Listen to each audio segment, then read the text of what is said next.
Hello, brothers and sisters. Welcome to the Red Light Expose podcast. This is your host, Sybil Jo Johnston, and I am not joined by my co-hosts today. Ellie is on a trip to meet some feminists and gather with some anti-trafficking activists, and she's going to come back and give us lots of ground knowledge about what's going on in these circles. But in the meantime, I'm just tickled pink because I have been able to get a guest that is near and dear to my heart, more than anyone in the world. My best friend of 30 years, Miss Pauletta Duke, has been my anchor for sanity in a really insane time, in a really insane place. I don't know if y'all have heard me mention, I really live in the middle of Trump Central here, and it's getting pretty bleak with abortion rights in the U.S. and all of this religious right, what seems like regression. And I brought Miss Pauletta on because Could we cut from the same cloth? I'm sorry, y'all stuck with me today. I really am. It's going to be a fun time. We're going to have a good little time, good little fellowship here in my little Christian household camper. It's adorable. I live in the sticks in the middle of Trump country, as she was saying, and it's looking a little grim out here, guys. I'm not gonna lie. But they keep bumping into people like me and you, and they're never going to quit. And we're going to make more of them. Yep. As long as they have been trying to hold us down, we have been resisting, we have been fighting. And we're going to talk a little bit about the history of, where all of this all this kind of crazy political stuff that's going on the federal level in the U.S.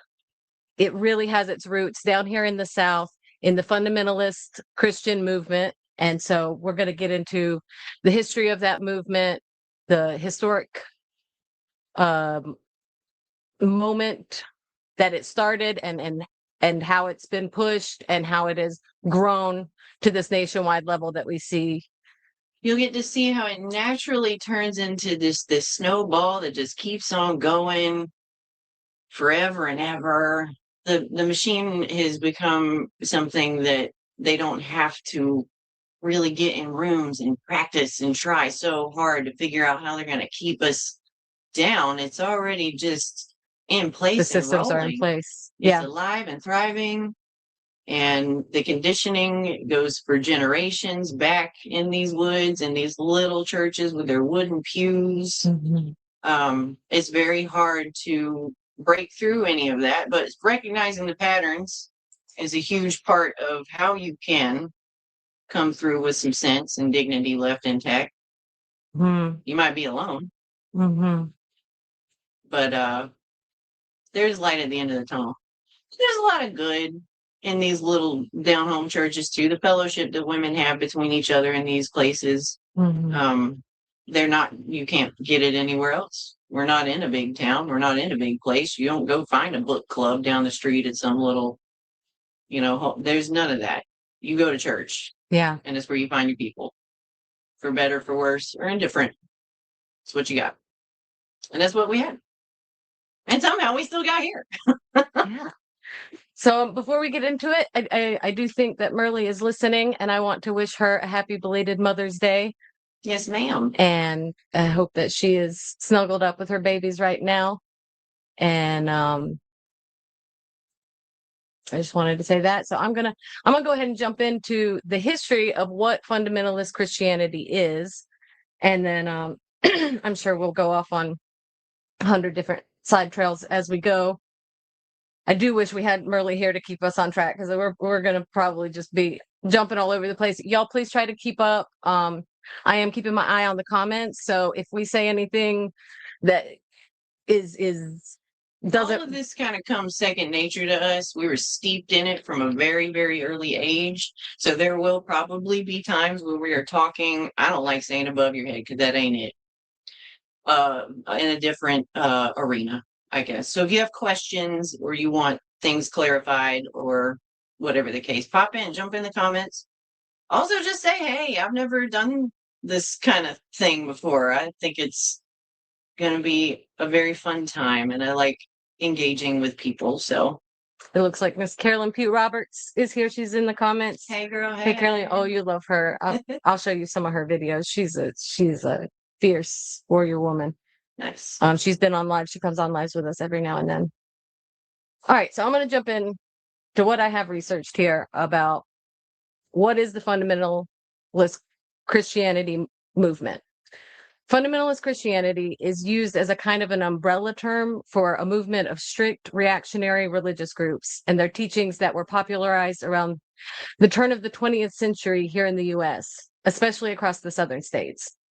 These groups range from now global institutional denominations like the Pentecostal Holiness Church, which I grew up in, and we'll get more into, to small non-denominational communities that just kind of still revolve around this these kind of core basic beliefs, but don't associate with the larger institutions, and also kind of neo-denominational cult-like groups that create their own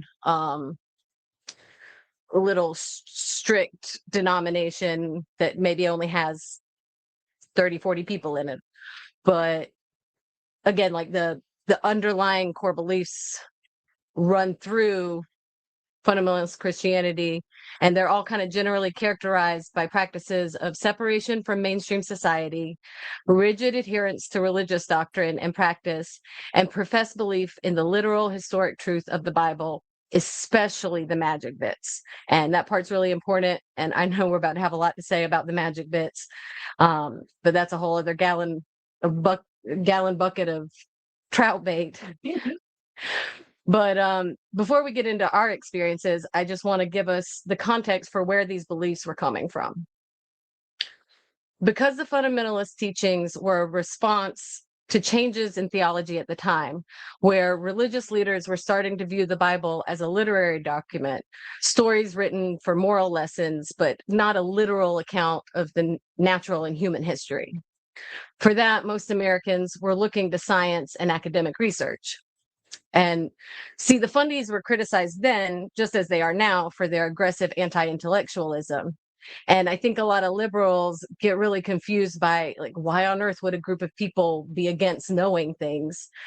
But what we have to understand within the material context that these ideologies are thriving in, these progressive religious teachings were threatening to put the authority of knowledge out of the hands of the men holding the Bible and into the hands of state-funded secular institutions, who many Southerners felt then and today are a bunch of lying, thieving Yankee carpetbaggers.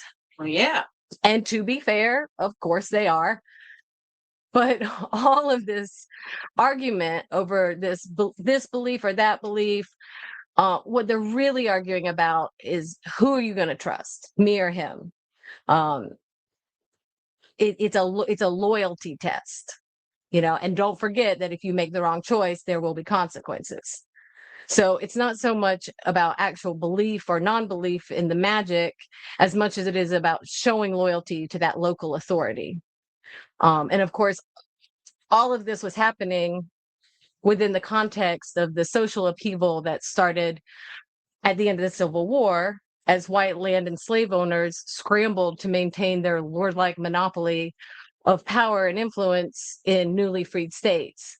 And when these fundamentalist preachers chanted violent punishment for unbelievers who dared to understand scientific study, what they were really materially asserting was violent punishment for anyone who looked outside the old order of authority or justice. So from the beginning, these movements have to be understood as a material response to the social change and struggle that has been going on in the United States since the inception of the United States. The professed beliefs can be seen as outlandish or arbitrary, almost comical, but they are part of a very serious and dangerous political movement that knows what it's doing. Mm-hmm. Laugh all you want, they will still kill you. Yeah. It's up to us to do it. And it's ingrained in the Bible, right? I mean, the state killed Jesus, the Pharisees, the fake religious that were leaning into knowledge and science and learning things in that way. So it's all in there, we can't go that route, never go that route. That's who killed Jesus. If you believe in Jesus, we can't get on board with science. That whole side it's they knew psyop before they knew psyops. Like, Yeah. they just did. Yeah, it is. It's just but they do it because it works. Mhm.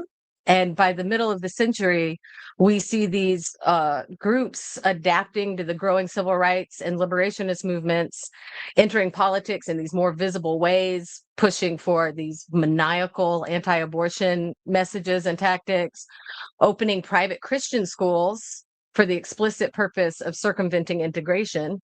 Yeah. Which I went to one of these schools in the 90s, and I didn't know until my 30s that this was the history of private Christian schools in the South.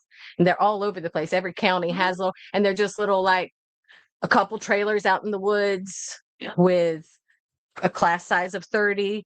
And there were several names in my class that you will see in this area on street signs. Sure. So these are old families. And the purpose of creating these schools was so that their children didn't have to go to school with the slave people children. And it very much is, even up into the 90s and even up into today, that level of segregationist, really, it's more than a class culture, it's a caste System, it's a caste system. Yeah. Very much so. It's very alive and well.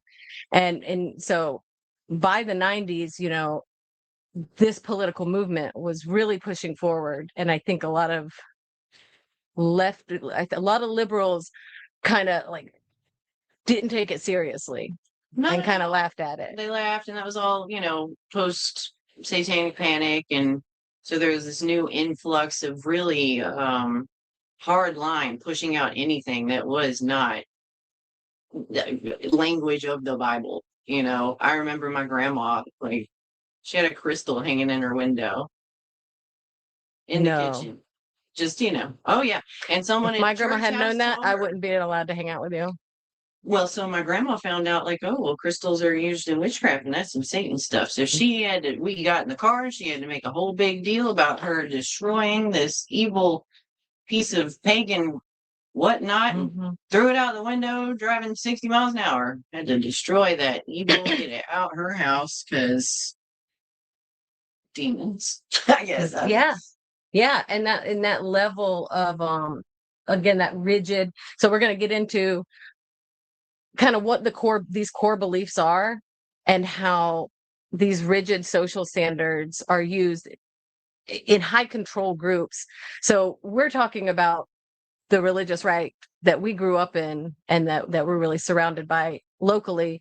But I think that these concepts and these tactics are really just used across the board. And as we get, excuse me, as we get globally pushed more and more towards authoritarian, fascist, and austerity politics, we're going to see these tactics popping up more and more and more, and we really need to recognize them and nip them in the bud, and untangle it, see it where it is. Yep. That's the hope. You're going to hear us talk a lot of crazy stuff, but if you see the patterns, and you will, it's mind-blowing to me to know that we came up in this realm of hellfire and brimstone. By the way, if you do anything against any of these rules, or even the smallest things that they say you must adhere to, you're going to die a horrible death. You're going to be punished forever in the most terrible place. And just the crazy stuff. I remember, like, my little brother at 6 years old slipped and said a cuss word, I think. And I found him on the front porch just sobbing, convinced that his soul was damned forever. at 6. Baby. Like that, they start this stuff so early on you. And I mean, that's the same stuff you hear now. Don't tell anybody or I'm gonna kill you. I mean, it's the same kind of. It's straight perpetrator language. That's all it is. Yeah. Cut and dry. And it's rampant in there, and they just eat it. Yeah. Well, I mean, because you have to a lot of times, I guess. But yeah. So that the health thing, so atonement. And all of this, when they introduce this to you as a kid, you're sitting in it. You're primed and ready for every cult now. You're primed and ready to fall in line to every framework the way you need to. Yes, I want to get I into sure that. as hell left this whole cult growing up and jumped right into another one. Right into another one. Turned around twice and said, "Oh, well, this is the same. This is exactly the same. But instead of Bibles, we have animals now, I guess." Yeah, and that's exactly why telling these stories and studying this stuff is so important. Daniela Mestinek, I think I've talked to you about her several times. I've talked to her about her on here several times. She's a cult scholar, and she grew up in the Children of God cult. Yes. Yeah, and she has written all about it, and she has just dove into understanding how these high control groups work, and that what you just said about jumping out of one cult into another, it is so hard not to. It's very hard because and we don't realize it because we think that what is important is the beliefs. So like now I'm in a group that believes the total opposite of what the group I was in before believed. But what actually matters is the practice, and they're using the same practices. And that feels familiar to us, and we don't even question that. We just got over questioning the beliefs. Yeah. It takes so many years of deconstruction. And I wasn't actually able to even really start deconstructing my religious upbringing until my mid-30s, when I was deconstructing my liberal, sex positive, sex work is work. I very much consider that as I was sucked into a cultish belief system, just like you said, because I didn't recognize that it's the framework. Yeah. That can continue and can make you believe just crazy things that don't make any sense. You're disposable to them also, as we know, but they don't need you to really stay. They just need you to be really fervent while you're there. You just have, as long as you are there and in support and you're loud, it don't matter how long you stay. Yes. That's what all the street reach was about. That's what all of the vacation Bible schools, send the bus out decorated, put the kids on it, get them in here without their parents so we can start indoctrinating them. And then we don't have to worry about their family unit because we're just going to spawn more this way. Like, for anybody who doesn't know what she's referring to, so a lot of churches will do what they call like community outreach programs, where they will have a small bus that will go into poorer communities, places where kids, there's not a actual infrastructure for the youth in that area. And so or they get you in places where you're on vacation, where you're not in your daily routine, you're not in your regular structure, or they'll have events in their space so that you are removed again. It's all these little ways of just however you got to get away from what's familiar to you so I can talk to you is how they're going to do it. I mean, they're going overseas, mission trips. They were trying to get me go on mission trips at 12. Yeah. Miss me with that. I like air conditioning. I can't. Not to go talk about you. I'm not. Gosh, what you just said was so good about they don't care if you leave. And like I was just saying about leaving the right and falling straight into the libertine. I think of it as a libertine culture. The BDSM, the free love, polyamory, sleeve, let everybody see what you're about. And if anything goes, and because I still thought that one was against the other, right? But it actually benefits both of them very, very much to operate together, and once young women are trying to get away from the right, and like you said, they don't care. Okay, you leave church. We don't know you anymore. And now they hand it straight over to the pimps. Yeah. And this is why it seems like a contradiction, I think, to people that in a place that has such a high supposed family values, supposed traditional, Mhm. blah, blah, blah. It is very traditional that the That the this girls who framework aren't spans wife everything. material Yeah. are handed over to the pimps. And Mhm. that is the deal that the preachers have with the pimps. Yes, for sure. You want to say anything else about It's that? different. I just rambled for a minute. It's just, a bunch of pimps wearing different suits wherever you go. But yeah, bringing the kids up that way. We talk about purity culture. Let's talk about those weird dances they like to have where you go with your dad and he's gonna walk you down an aisle and give you a ring of chastity that you're supposed to wear until you have a man that he deems reasonably okay to then give you away to. Like,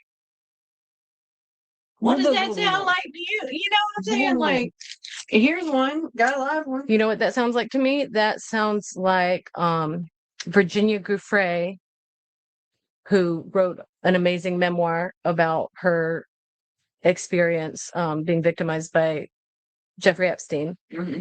And she describes, first of all, she's working at Trump's Mar-a-Lago hotel, and which her dad got her that job.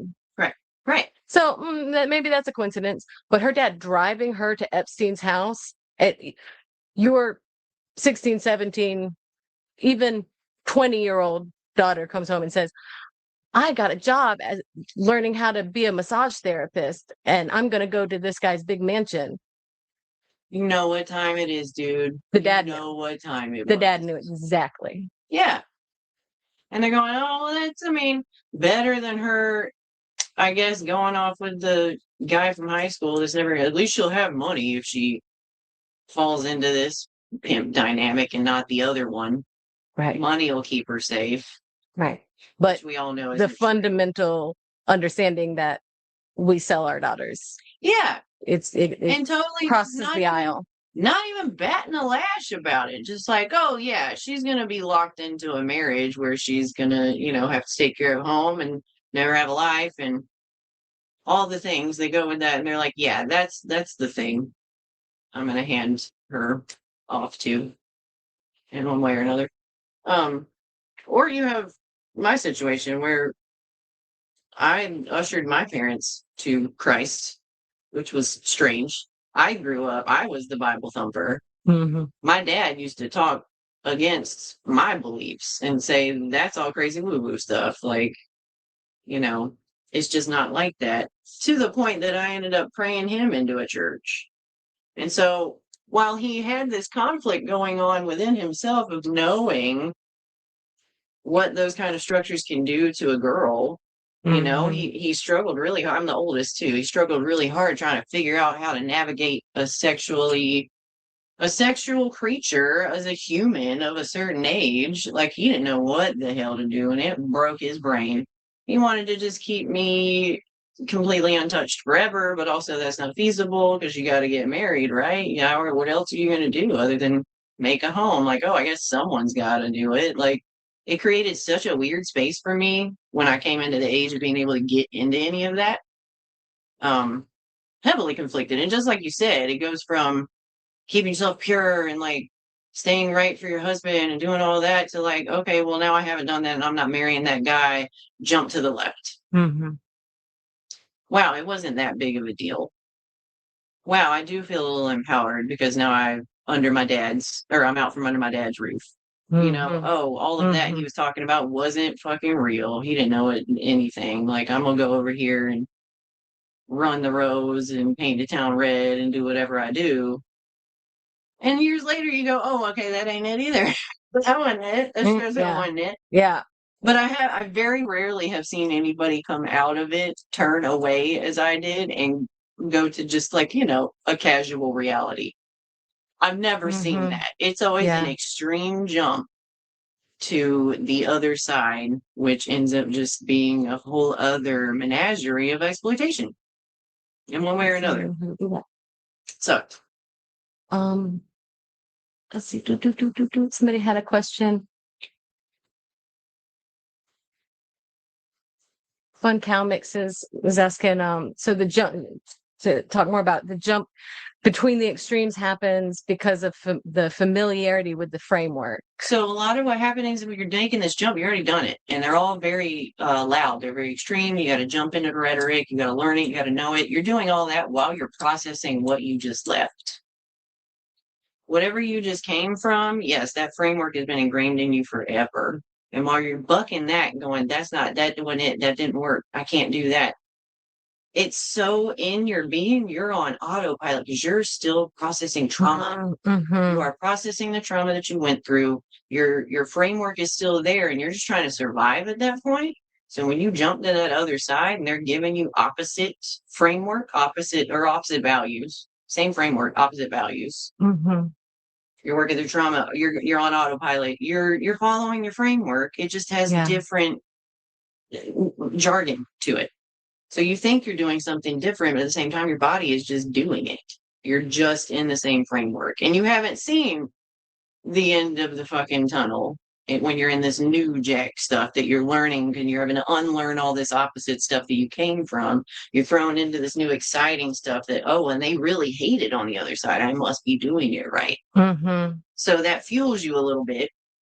And yeah, you're familiar with the framework, and it's very hard to break out of. And there's nowhere to go once you do. Where the hell do you go when you break the framework? Alone, marginalized, unable to work in the public because everyone thinks you're effing crazy, and you can't stop making faces at people when they say things that fall into these patterns that you know to be detrimental. I tried to go into cosmetology. Do you know that you cannot do that? I can't go be in the beauty industry and sit across from a woman talking about the stuff she suffers from at home without opening my big ass mouth. Yeah. It is so hard. Yeah. Trying to build your clientele in the South when you got a mouth like mine is not for the faint of heart, let me tell you. This is why I work back a house. Yeah. This is why I'm a cook. Yeah. Because I can't. And I mean, how many jobs in the past couple years have you seen me walk out of because for exactly what we're talking exactly what we're talking about, because I cannot keep my mouth over stuff like that shut. And here's another interesting overlap. The profession of beliefs, the profession of loyalty. So what I was saying about that's believing in the magic parts, believing in when somebody says something that is obviously false and you say, yeah, that sounds about right. Then you and that person have just made a compact together. Yeah. You have just promised your loyalty to them, theoretically, in exchange for something. You and that woman go, I'm not alone right now. I want to keep that person. And that happens in the religious context, but it also happens, just like you were just saying, in the social context of the public sphere when it comes to sexual harassment. And the men, there is a constant loyalty check where they will say something that is not over the line, but just comes up to the line. And your job, all of the women's job, is to giggle, roll their eyes, pretend not to hear it, anything but speak up. And when you do speak up, you become ostracized. Which never been able to work a corporate job in my life due to exactly what you're describing. So this gets us, we're bouncing all over the place, but it all, like, maybe I'm going to read out kind of the list of what a fundamentalist beliefs are. And then that way, as we're talking, because we've already hit on several of them, and we can say, oh yeah, there's that. So there's the belief that the Bible is the word of God. Everything in it is true. All of the magic is real, and it is the only source of true knowledge. And many people will actually even say the King James Version Bible, the King James only. That's a whole thing. My people were King James only. Yeah, mine too. They say it's the only translation that has been divinely protected. So every single scribe who rewrote that translation has been led by vetted God's or- hand. Yeah, exactly. But I think actually what it is that was written in 1611, and it's a lot easier to confuse people with language they can't understand. Yeah. So they can make that say what they want easier than the more modern versions. And King James sucks also. And also the King James version was explicitly written to be a keep down the people religion. So it vibes very well with the fundamentalist ethos. The virgin birth, all of the miracles, the physical death, physical resurrection, ascension into heaven, and the physical second coming. Those are all like fundamentalists. You have to believe those things to be a real Christian. At which time, I mean, did your church have this? All believers, alive and dead, will be physically lifted into the sky. There's a lot of debate about that, especially as a child. I'm wait. So they're dead in the dirt. Yep. But they're waiting there right now. Yep. But you just said that the Catholic people are wrong because purgatory's not real. So are the ones in the dirt not in purgatory? Where is purgatory at? They hated me growing up, y'all. But so then a trumpet's gonna sound like a literal trumpet. Is it going to be tuned to standard A? Because I hear they changed that at some point. Okay, we're not going to get into that. Is this my son says we're all autistic now. It's the change the frequency of the standard tuning of A. Because what you did not understand was what I just explained about the loyalty test. What you were being taught was to say, yes, that is true because you said it's true. Yeah. And your brain went, and mine as well. And this is why we ultimately veered off. We went, but why? But why? But how about this?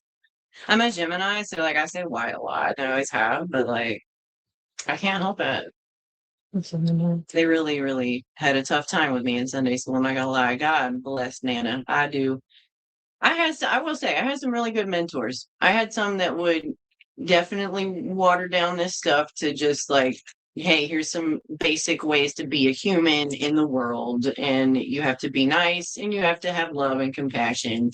And they did a good job, I will say, the ladies in the church, keeping that straight. But they also kept us from the men who taught things. We had one guy that would teach us, and he was the only one allowed to be around the kids. I'm very thankful for the church house that I did grow up in a lot of ways, for those reasons. So that's a whole.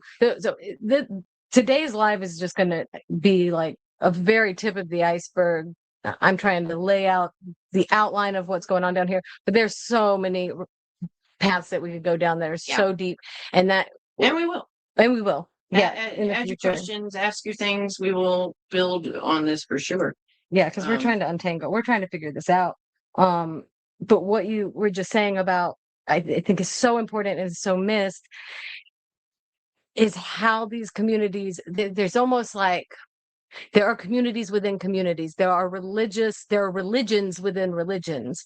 And within the most patriarchal, oppressive groups, there are women trying to survive and learning how to, and using the religious language and the religious the spiritual technologies that are available to us to generationally protect each other and ourselves. And a lot of them did pass down it for knowledge. What it was, but they were not of the type to leave it. They used it as their structure for family and fellowship and keeping people safe. You get in where you fit in and you keep them safe. Right. And that has always been code for the women that I grew up around. Yeah. And it was, we've been in some ugly spaces. We've been in some ugly spaces, but that's always code. I almost said this is a Southern thing. I won't do that though. But it's a little bit of Southern thing, I think. Okay, so that's belief in the Bible is the literal word of God. Belief in the atonement, and I want to come back to this, but just to this struck me reading through your notes. Yeah, this struck me too, because I never really put it together, the difference between atonement and forgiveness. And I thought atonement was what Christianity believes. So the difference is, how do you atone yourself? That's a different road than how do I forgive and how do I ask for forgiveness? It's very different. Atonement for in this fundamentalist belief is that we get to go to heaven instead of hell because we are so sinful because of original sin of Eve and all of her descendants. We are born with that sin. Teach you it's a woman's fault. First thing always, first. Always. 1. And the babies have it. Babies, we are all born in sin, and we should go to hell. So somebody has to go to hell for us. And so God loves us so much that he killed his son and tortured him. And actually, Jesus went to hell during that 3 days before he rose up. So Jesus suffered all of the torture. And in my church, it was very explicit how it was described. I mean, just the vivid details. Every thorn stands for every lie. And they push it into his head, and the blood dripping down his face. Your lies, the blood stung in his eyeballs, and it's your fault. And that's why, if you follow all these strict rules, God will let you into heaven, because someone had to atone. Someone had to pay that price for your sin. Whereas the belief of forgiveness, I didn't know that other Christians believe in forgiveness, which is, I love you. You made a mistake. I want to help you make it better. That's it. Is that like the radical? I don't need to hurt you. Yeah. I don't need to. You said you're sorry. You sound genuine. I won't see you do it again. And yes, that's enough. And we talk about those concepts, atonement and forgiveness, as if they're the same thing. We use those terms interchangeably. We say, well, God forgives us because Jesus atoned for our sins. But that's not forgiveness. Directly latched to punishment, where forgiveness is directly attached to love. Yeah. It's very different. It's very, very different. But they keep you confused the whole time. And our people, church people, real Christians, rolling in the blood Christians, that's what my people call it, believe in atonement, not forgiveness. And that goes for how God treats us, and it also goes for how we treat each other. We only believed it to a certain extent, though, because then we heard about Catholics and how they atone themselves, and that freaked everybody at my church out. We're like, wait, you hit yourself and pray? That's heavy. I'm not gonna lie, guy. That's a lot. But, certain people I grew up with absolutely believed in having to beat themselves, like whipping themselves with a belt in the back.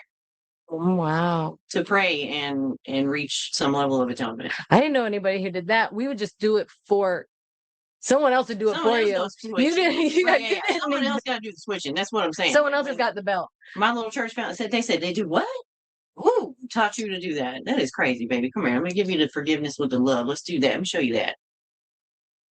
And that's where some of the saving happens, y'all. I don't think we were allowed to know that much about other. Oh, we other weren't people. either. I found out because I can't keep my mouth shut, and I want to talk to everybody. I need to know everything, and then I have to go and I ask people at my church these things because I came from a split household. Also, I came from super Southern. My mom had a pig picking for her wedding. Like, I mean, my grandma's name is Dixie. Like, I don't know how to explain this to you. The other side, very much so not that. I was grounded from church one time. My father picked up the phone and said, "Let me tell you something, Miss Preacher's wife. You ain't gonna tell me, ...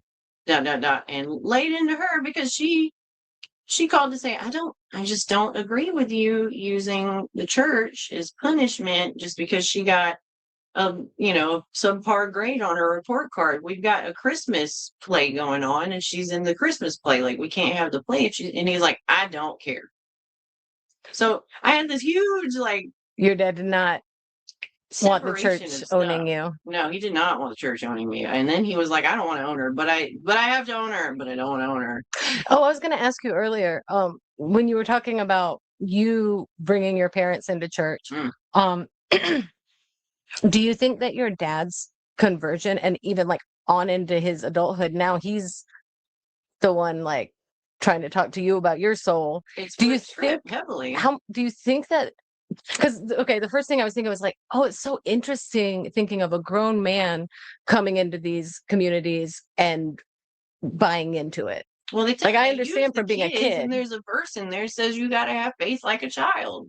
So when a child comes to you, fervently Christian, and wanting to witness to you and try to save your soul, they're like, oh, that's the purest extension of love I think I've probably ever witnessed. It gets them pulls on their heartstrings. It's a tactic. Well, and I was thinking about what you were saying about him going, my daughter's coming into age. I don't really know what to do. Like, and the church kind of gave him a framework for that and gave him some solace. That's what I was going to ask, is how much of his being saved do you think came from the fact that you're a female child and he didn't? So he was very fresh in learning all the rhetoric and all of the framework and looking for something to help him parent everybody and all that. I think that it did have a huge play in how he thought I needed to navigate all of those things. It fell all to hell. I can tell you that. He definitely caught me with somebody, threw a dresser at me, kicked me out in the house and all this mess. Didn't talk to him for a couple years after that. Took a while to come back around. And never been the same really since, I'll say.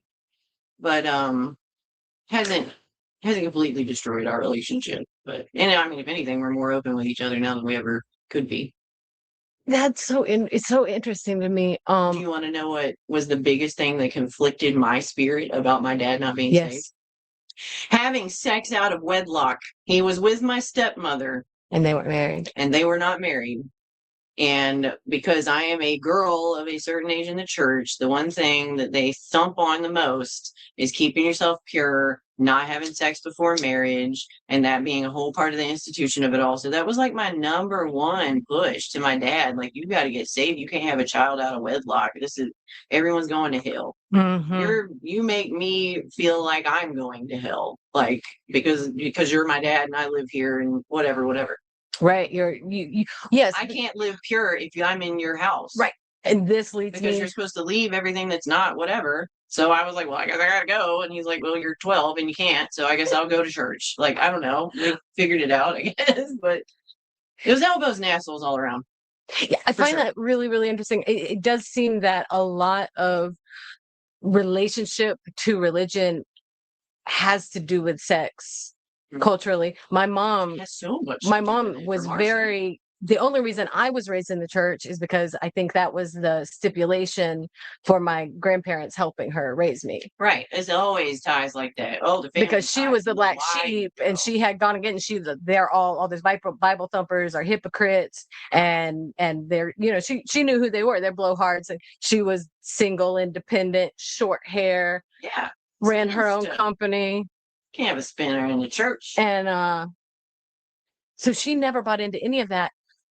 And then when I was a teenager, she found something I'd written. I don't know if it was a letter or something in my journal. She was always reading my journals. And, always. No privacy in my house. Yeah, there's no privacy. We learned to write in handwriting and in riddles. Code. So they could not read our letters. Oh, yeah. We were always in code. Yeah. But she read something about I had a crush on a girl in my creative writing class. Something very innocent, very sweet and romantic. I don't, and she had a total meltdown about my soul. And I was flabbergasted. I had no idea. And by this time I had already gone on the new atheist. I was a Buddhist leaning atheist, humanist, free thinker, whatever, teenager. A big point to bring up what you're saying. And I was like, why are you like, I didn't know. Why are you talking about religion? You've never talked about religion before, but this specific issue around sexual attraction I know our neighbors don't know about down here.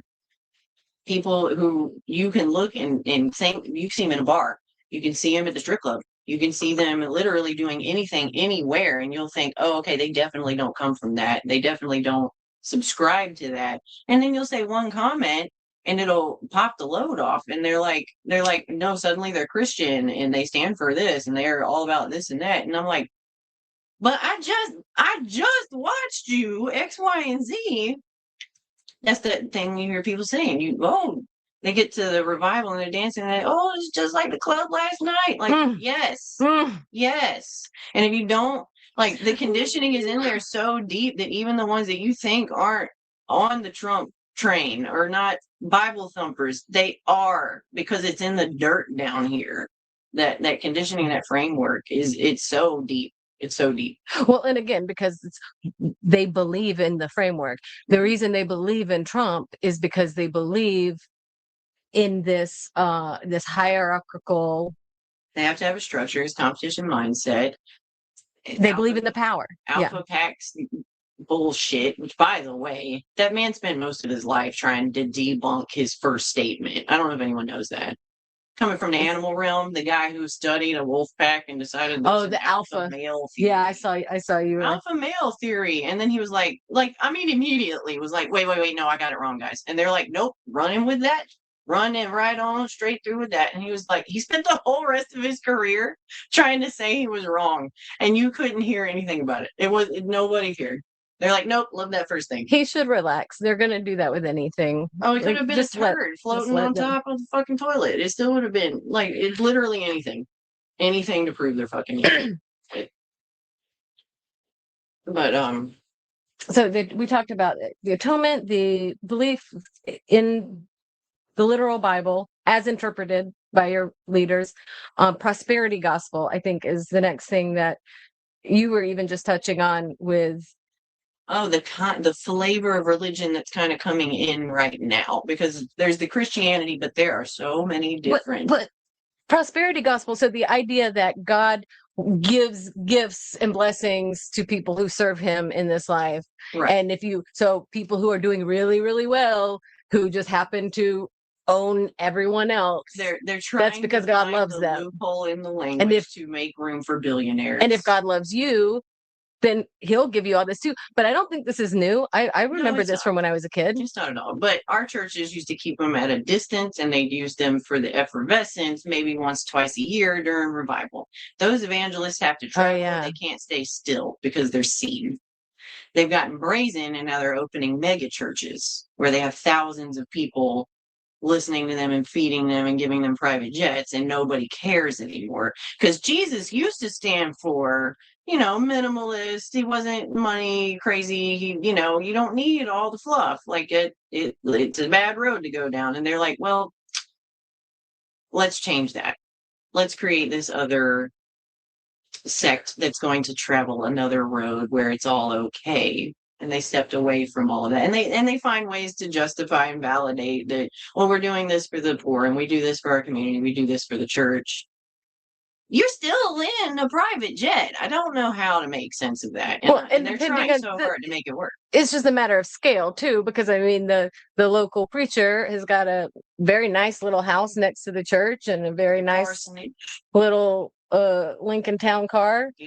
And I came from such a very different, still the same, still screwed me heavily, but I came from the different, I had my first car was my old preacher's car. It was an 87 Nissan Stanza, and it had "I love Jesus" on the front, on the hood, not on a license plate, guys, on the hood. That's the car. That's amazing. Yeah, so but we were very alone in the community because of that too. I remember there was this whole rivalry where like the church up the street opened up, and some of our members went over there, and it was like, oh, because they have fancier pews, they got the new age pew chairs. They don't have those squeaky wood ones. Their church is painted purple. Like that's something, isn't it? Ooh, they got lights in their baptismal. We're gonna go there instead. And I remember that being a huge thing. Mm-hmm. Also, you have to be poor to be righteous, apparently, in some followings, but not prosperity, not in Trump's Christian household. Trump's Christian household, you can do whatever you want. They've got a good following too. Just going on with it. I wanna backtrack a little bit to when you were talking about after or during while you were trying to get your dad into church when you were young, and how you couldn't live with him. You knew that his behavior would kind of stain you. Yeah. And, I wanted to talk about this. The church members must stay separate from non-church members. You don't associate with the wicked non-believers because it is kind of contagious. And the idea is like their sinful thought process, they're going to tempt you all the time in some ways. Sin is transferable. It's a whole lifestyle. It's a whole thought process, and it's going to get on you. It's going to get on you. It's going to jump on you. It can jump. And that is the underlying like justification for if you do start questioning or you do resist in any way, that it's already set up for everybody to turn their back immediately. Yeah. And that shunning process and that ostracization, it doesn't have to happen to you for it to work. Like you don't even have to have ever experienced it. We all know in our bodies. Yeah, we all know in our bodies to not want to be alone. You can't survive alone. Exactly. It is death. Yes. And the term, when I learned the term social death, for this, it clicked, and I was like, oh, that's what I've been feeling. And it does feel physically and psychologically like you are dying.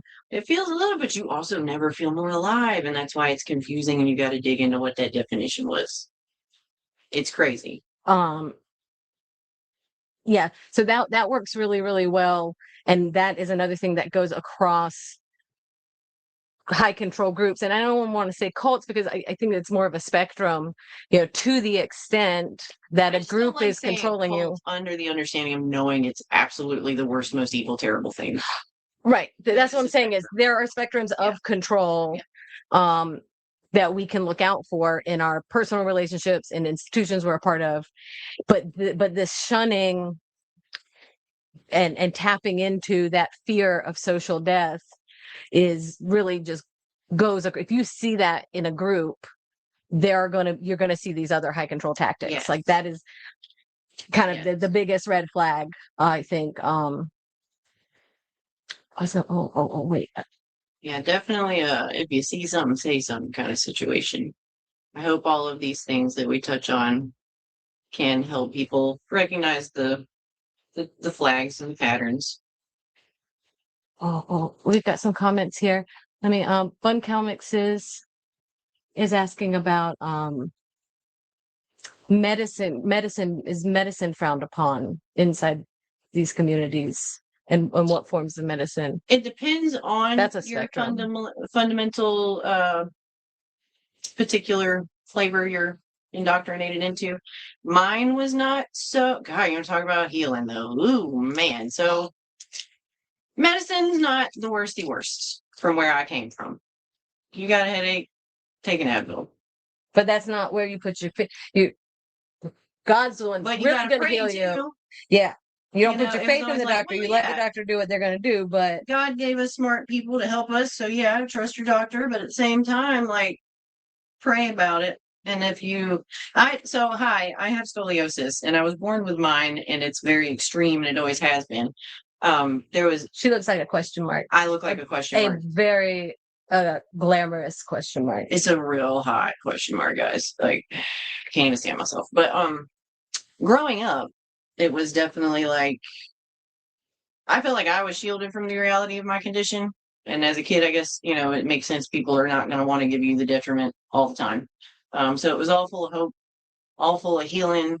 I literally had people pray over top of me, lay hands on me at the altar, expecting that I was going to walk away straight. Mm-hmm. It was, my bones were going to move in the moment, and I was going to untwist and walk away straight. And as a child, children have absolutely no way of testing reality other than the adults around them. No. So to a child, and if the adults believe that, very loud praying, crying, begging God to heal me. The intensity of that situation is not something you're in the moment to.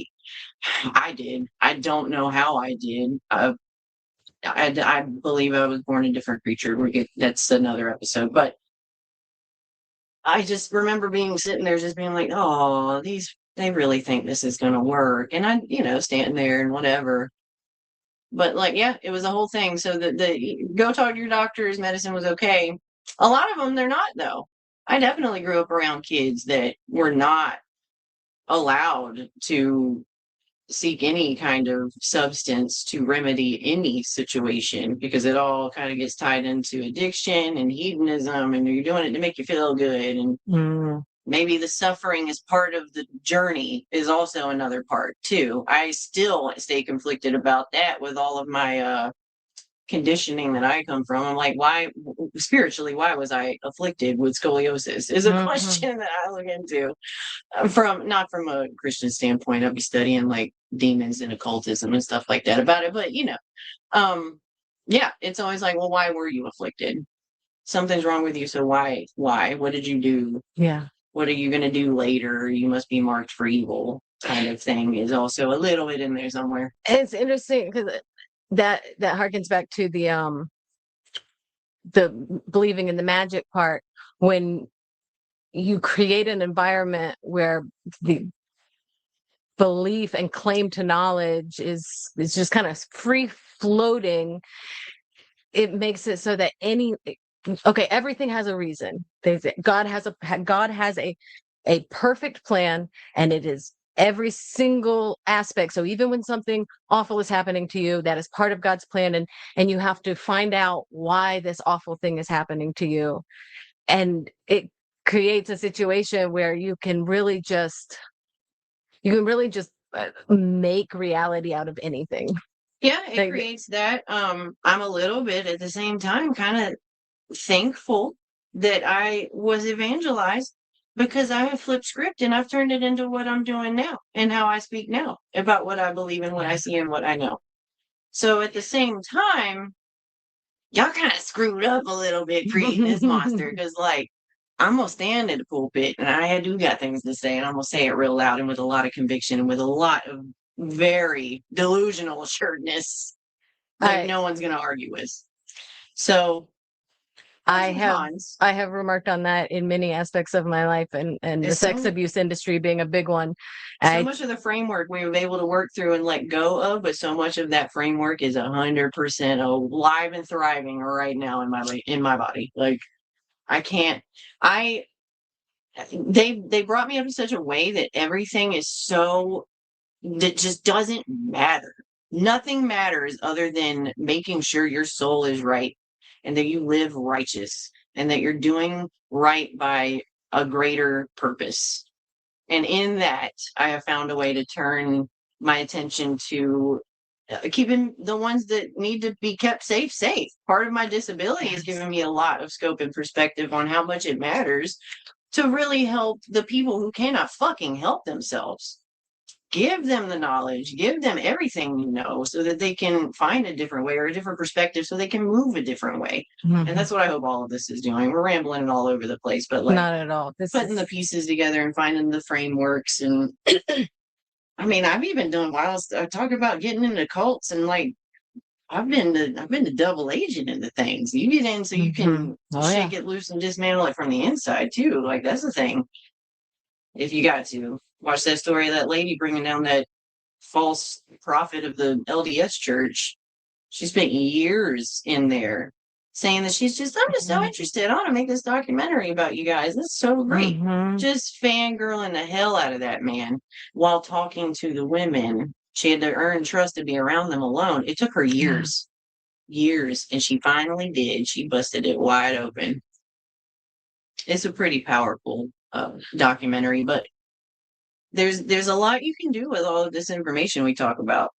And when you come from places like we have down here, where all you have is what's around you in your community, that's what you do. You do it in your town, in your space, in your home. You look because the marginalized and the oppressed and the downtrodden are everywhere. They're everywhere. You just have to know how to see them. Amen. You need to know where to see them. Hallelujah. And this is how you see them. And it's kind of touching on what we were talking about, the women that won't walk away from the church because they know they got to be there to make sure the people that are there are okay and safe. That's how I ended up in a church where I didn't end up molested by a preacher. That's how I ended up, I ended up how I am. God bless those women. Every one of Yeah. them. And a couple of the men. A couple. Yeah. But every one of them had a strong woman right next to him. And that's oh gosh, thank you so much for saying all of that. And this is exactly what you and I are always talking about when I'm always going on about recognizing that a lot of times we have to speak the language You of gotta the know your enemy, perpetrator so to speak.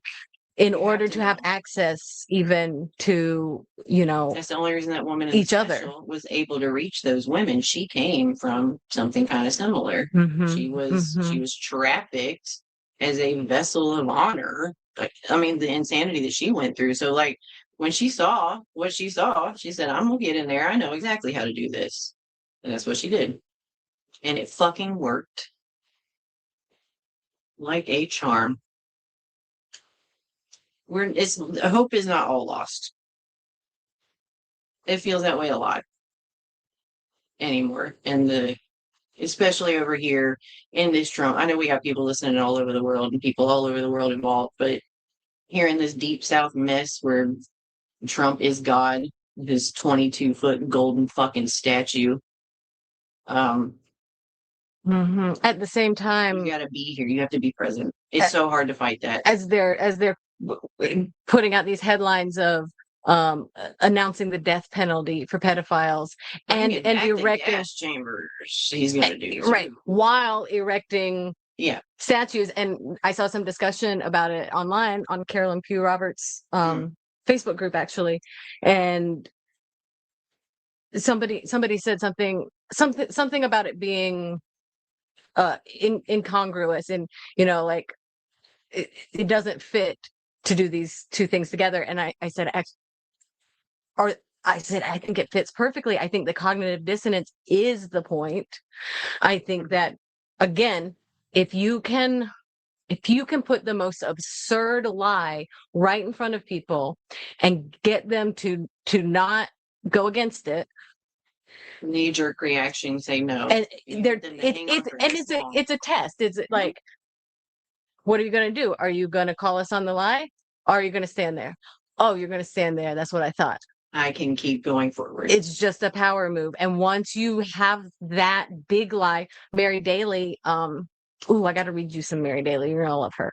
She was out there, and she was a religious scholar, and she came up out of the Catholic Church and studied theology so hard that she learned what they were actually about. Yep. And then spent the rest of her life teaching other women what she had uncovered. Where was I going with that? What did you say right before that? I was going to give you a Mary Daly quote about it. Good question. Shoot. Anyone in the comments? Anyone in the comments remember what we just said? Dude, yes. About the statue. About the statue. She said if you can, and I think she was actually talking about Adam and Eve coming out of Adam's body. Right. Is the big lie. If you can get people to swallow the big lie. Verse 1, they're like, is a woman's fault and she came out of a man's body. Like, and that's the most absurd opposite. That's so every human being on earth knows that is not true. And that is so telling on them. But the fact that they had to do that to diminish us on the first page is wild. Wildly telling. They can never rest. No, they can't, because I'm out here. I'm in these streets.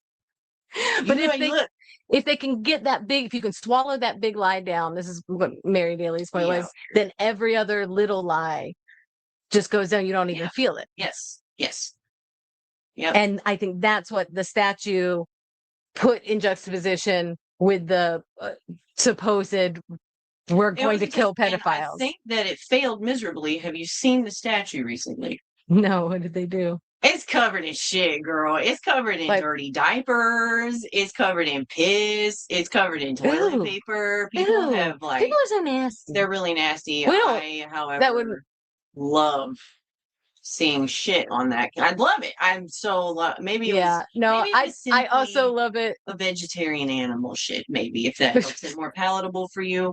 Whatever. Shit on the statue. I love to see it. Please keep it coming. Send all the piss and shit to him. He deserves every fucking drop.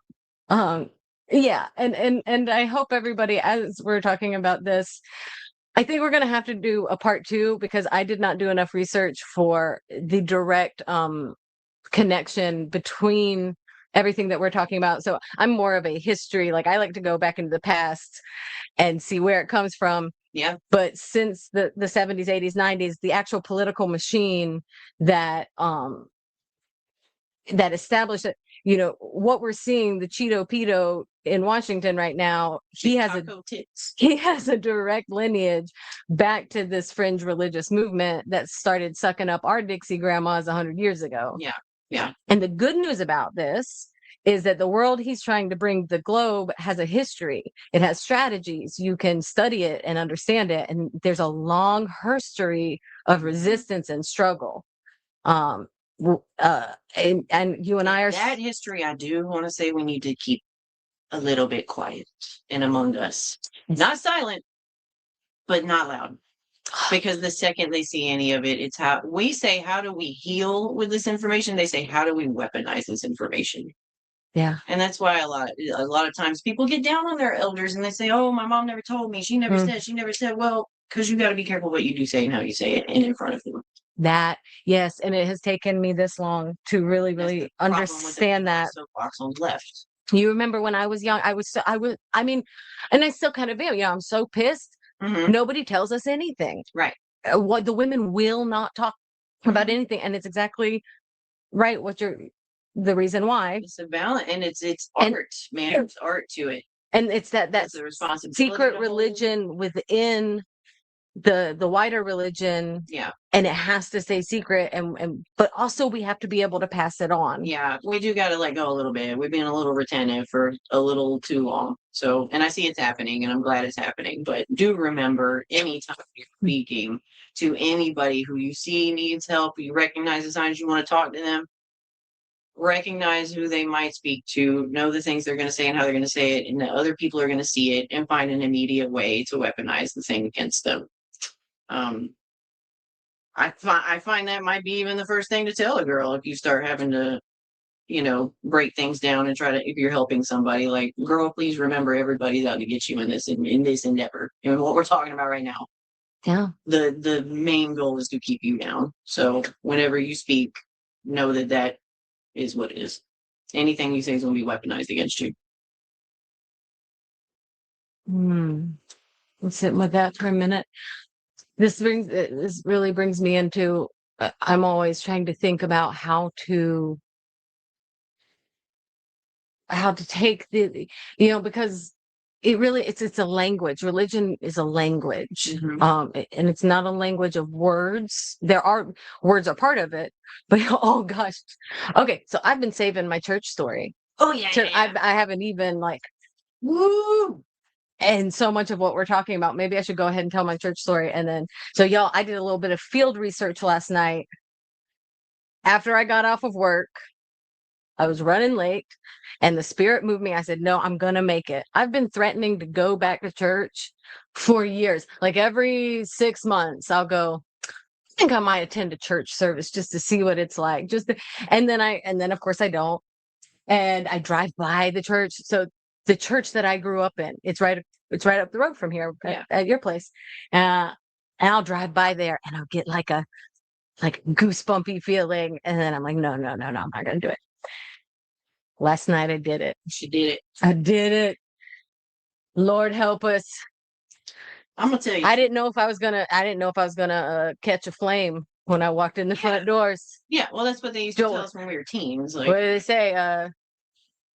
Nervous as a whore in church. Oh yeah, shaking like a whore in church.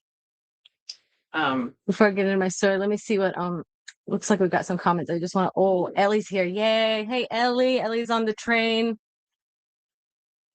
Let's see. She says, Derek and Lear, we're talking about that. The God the Father doesn't make any sense without a mother goddess or her being the major deity. Yeah. Exactly. Yeah, of course. I stay conflicted in church about that. Like, it never occurred to me, and I was in my 20s before I even thought of the concept of a goddess. Mm-hmm. And it was through because I was studying Zen Buddhism at the time at that women's Zen temple. And my teacher, she was a recovering Catholic. She came from a Catholic background and was almost a nun, and then escaped that and went on to study Buddhism. But so she was specifically female centered, and I was introduced to Kuan Yin, who is like essentially the lady goddess. I mean, Lady Buddha. It's almost like there was this underlying, I feel like it was like an understanding that this is going to sound absolutely insane. I don't know how much. Anyway, I feel like among the women I came up around, it was always like God the Father, but like, yeah, he's got a mom though. It was almost just this like very light, like, he's got a mom. It was just this little bit of a vibe that kind of just stuck in me like a splinter forever, you know? And it was irritating because there was no sense made of it there in that building until I got out on my own and was digging into spiritual things in my own way. Yeah, a man up there didn't make no damn sense and never did. And I think it was just an unspoken thing among the women I came up around where it was like, no, you got a mama. See, now that must have had a good mama too. That was so explicitly not allowed. My grandma was so torn up about my Aunt Debbie marrying a Catholic. Oh yeah. And because the Catholics are pagan, because they talked to Mary. Like Mary was not to be revered. I mean, that was explicit doctrine that if you thought of Mary as anything besides a vessel. Yeah. Also, who was I allowed to talk about? I liked Ruth a lot.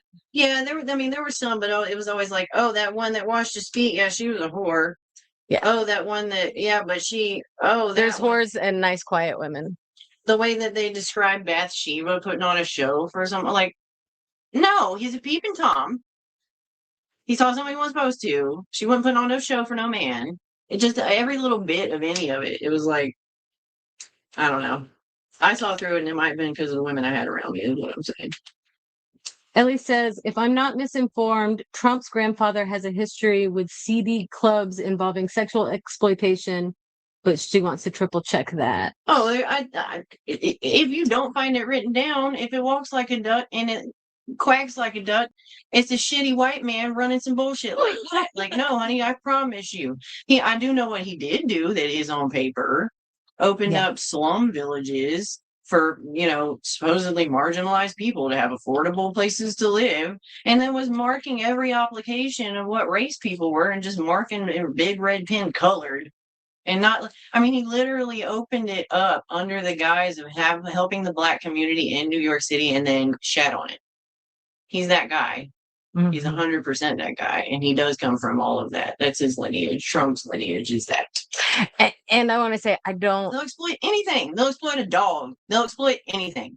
Women happen to be beautiful. And so we can use that in the framework that's all around us where it's acceptable. That's just the one we see the most of with him. But he'd exploit a damn tennis shoe and he has. He has a hat. He's got a website with shit for sale. Like, do you want to know that his kids got together trying to make a Trump phone? Oh, $100 deposits. The Ponzi scam. Yeah. And it's not anywhere. You can't contact anyone about it. You can't get your money back. Like, it's just gone. Yeah. It's gone. Fuck them guys.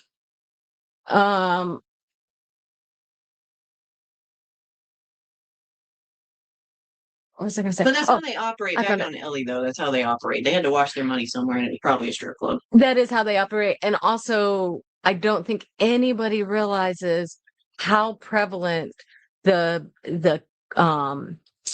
non-institutionalized sex abuse industry is, and how all of these little slum villages are also little brothels. Ellie and I talked a little bit. And I guess it's important to get the facts from a legal standpoint, but recognizing that the facts are what they are and they are those people is a different thing. Right. It's pretty much if you're involved in that, if you're involved in that kind of criminal financial areas, you are probably also involved in some level of pimping. Yes. And the pop-up brothels. So if you pick a young secretary that looks cute for your front desk, you're pimping. Come on, like right. They all pimp. Right.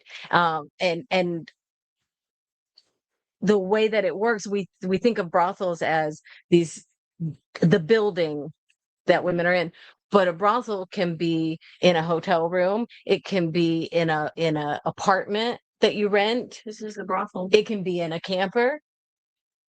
And Ellie and I talked about this in our Epstein live stream, one of our Epstein live streams, about this was one of the things they saw, that Epstein owned all of these different low middle class apartments, and people like, why would he have these kind of, but you don't want the high end stuff because people are watching. Search our town and the Epstein file. Right. Oh gosh, I don't even want to think about that, honey. But all of these little low level quote unquote property investments, they're everywhere. That's where brothels are. That's where I was prostituted out of. Yes. Were situations just like that. And I mean, even in just, I remember like little hotels that everybody knew what time it was. They knew what was going on. Exactly. And that's the only business they make on that weekend. Like, exactly. So no, it is definitely not a coincidence to my mind that Trump's family is involved in real estate and hotels, because where was it? He tried to build one somewhere. They ain't gonna let him. They told him flat out no. I think it was Australia. But yeah, they're like, no, sir, no. He mad about it too. We got more comments, more questions. What are we looking at? Yeah, DJMJ Ryder says it's also due to men spreading the concept of older women being bitter and not to be trusted. Oh yeah. No, they ain't even looking at you if you're 40 or older. That you're cooked at that age. Like, they don't even talk about it. I'm sitting here not even acknowledging, other than the elders I had in my church, but like, yeah, old women in the church or in those, like, you're nobody. You're making casseroles. Oh yeah, your church Ellie story. wants to hear the church story. I do too. She hasn't told me yet either. I'm so stoked right now. I haven't been to a church. I'm building up the anticipation. Oh yes, I did. I had to go to a Catholic. My friend decided he's going to be a deacon, so I went. And I come from Pentecostal, right? So I did it there. And you can't. When was this? Was this recently? 5 years ago. So, that's pretty. I'd never been to a Catholic service, and I didn't know how formal they are. And I come from Pentecostal, and I don't know. The easiest way for me to explain this is Pentecostals yell, and Catholics don't. And there's no in between. We don't yell. We holler. He has a lot of hollering. It's a lot of hollering. It's different. It's joyful noises. It's joyful, right? It's joyful noises. So I get in there and I am so excited for my friend, and he's up there and he's being ordained or whatever he's doing. I don't know what they do. And I am overwhelmed with spirit and I can't hold it in. And my boyfriend knew, he is Catholic, and he knew when it was like he knew what was going to trigger me. He just put his hand over on my lap, because I was going to stand up. I needed to stand up and put my arms in the air. And, and I was like, what? It was a good service. It was a good service. I cried because I couldn't yell. It was ridiculous. They were laughing at me so much. You need to cry. They were laughing so much at me. And then they came around, they throw water at you at the end. I didn't know that either. And I don't know if you fought somebody. You mean the do like a little little flick of ew. Yeah, that's nasty. Don't do that to me. Well, I didn't know. You didn't ask me. You didn't tell me. No one said nothing about no water coming from nowhere. And then it had smacked me in the face. And I'm very scrappy also. I cannot. Don't touch me. Don't touch my face. With something wet. Oh my God. It was a bad scene. Was there touching? There was a lot of touching in my church growing up during altar call, a lot of healing, a lot of touching on the head, the shoulders, anywhere, like, and kind of pressure, not pushing, but almost, it wasn't like gentle touch, like when you touch somebody to say, hello, hi, I'm here. No, they got to forceful. Put it in there on you. Yeah, it was no gentle. I mean, I get that a little bit. That kind of makes it weird. Like, probably don't caress me. Don't do that. Like, I think maybe that was part of the understanding. So it's like, I'll apply pressure so this isn't weird. So it's not. But yeah, don't pet me. But also it was no, we got to get it in there. We got to pat it in there. We got to push on it. Get it in there. There's the thing. I used to go to altar call. I would always pray with my preachers and stuff. I think I would go and like get really physically. I think I can avoid that if I further my church, I think, okay, so I'm gonna get into my church story. I'm afraid that I have opened a chapter of investigation. I like that.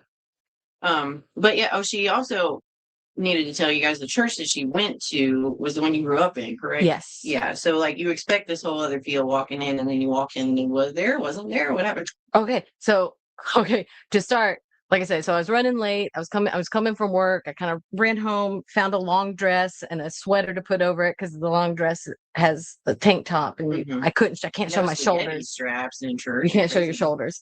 Or your ankles or anything. Right. That's what I was prepared for. Right. So I'm driving, I get there, I'm kind of nervous. And when I get there, the whole parking lot is empty. Now I'm running a few minutes. I'm running probably 15 minutes, 20 minutes late.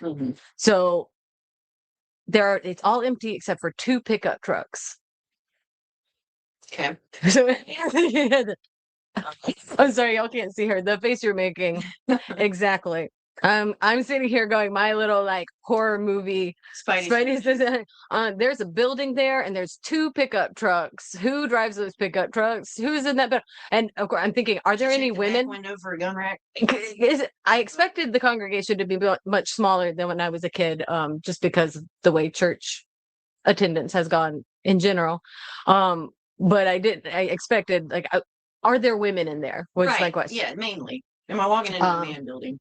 And actually there weren't at first, but they were very friendly, older gentlemen who, I told them, like, hey, I used to go here when I was a kid. They were very excited about that. And I chit-chatted with them. They said, well, so-and-so is running late. Because I was like, did I miss service? And he said, no, they're running late. They had to go pick the ladies up because they don't drive. So, because they're all older now. So there ended up being only about 6 people.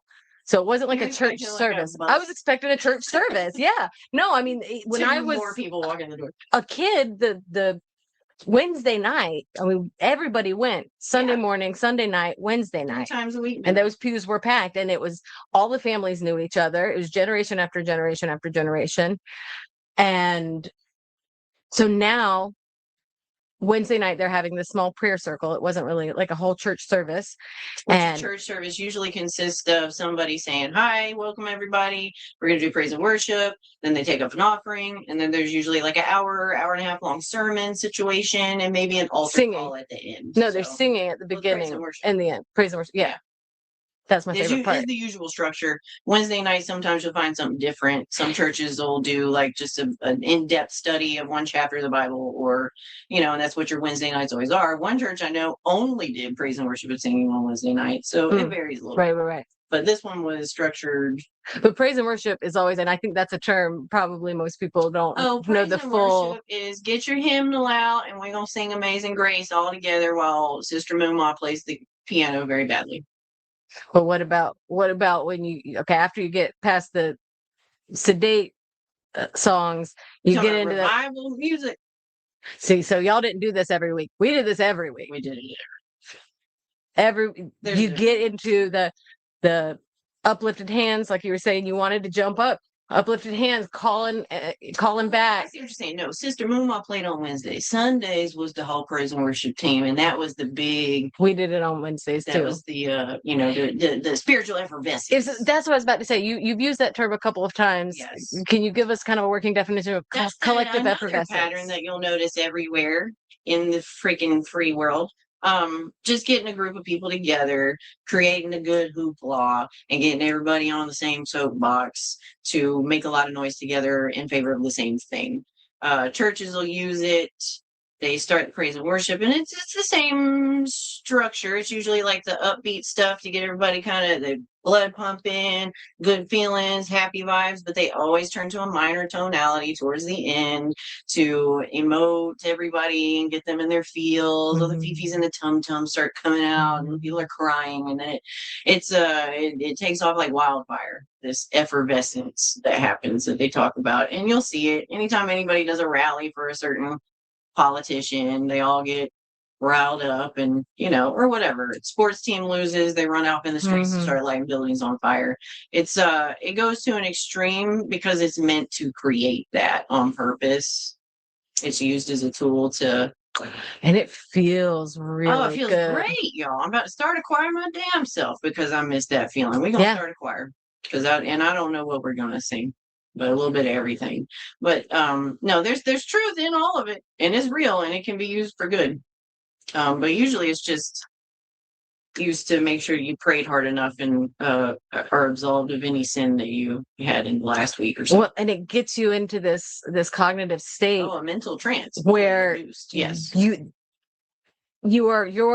inner, it's they taking your the upper room too. inner life and bringing it into the public so that you can process emotions together and in a safe context. Of course, that's a wonderful thing that humans do together to self-regulate and or co-regulate, but it puts you in a state where your internal life is very accessible to the outside. It's in a very vulnerable state. Exactly.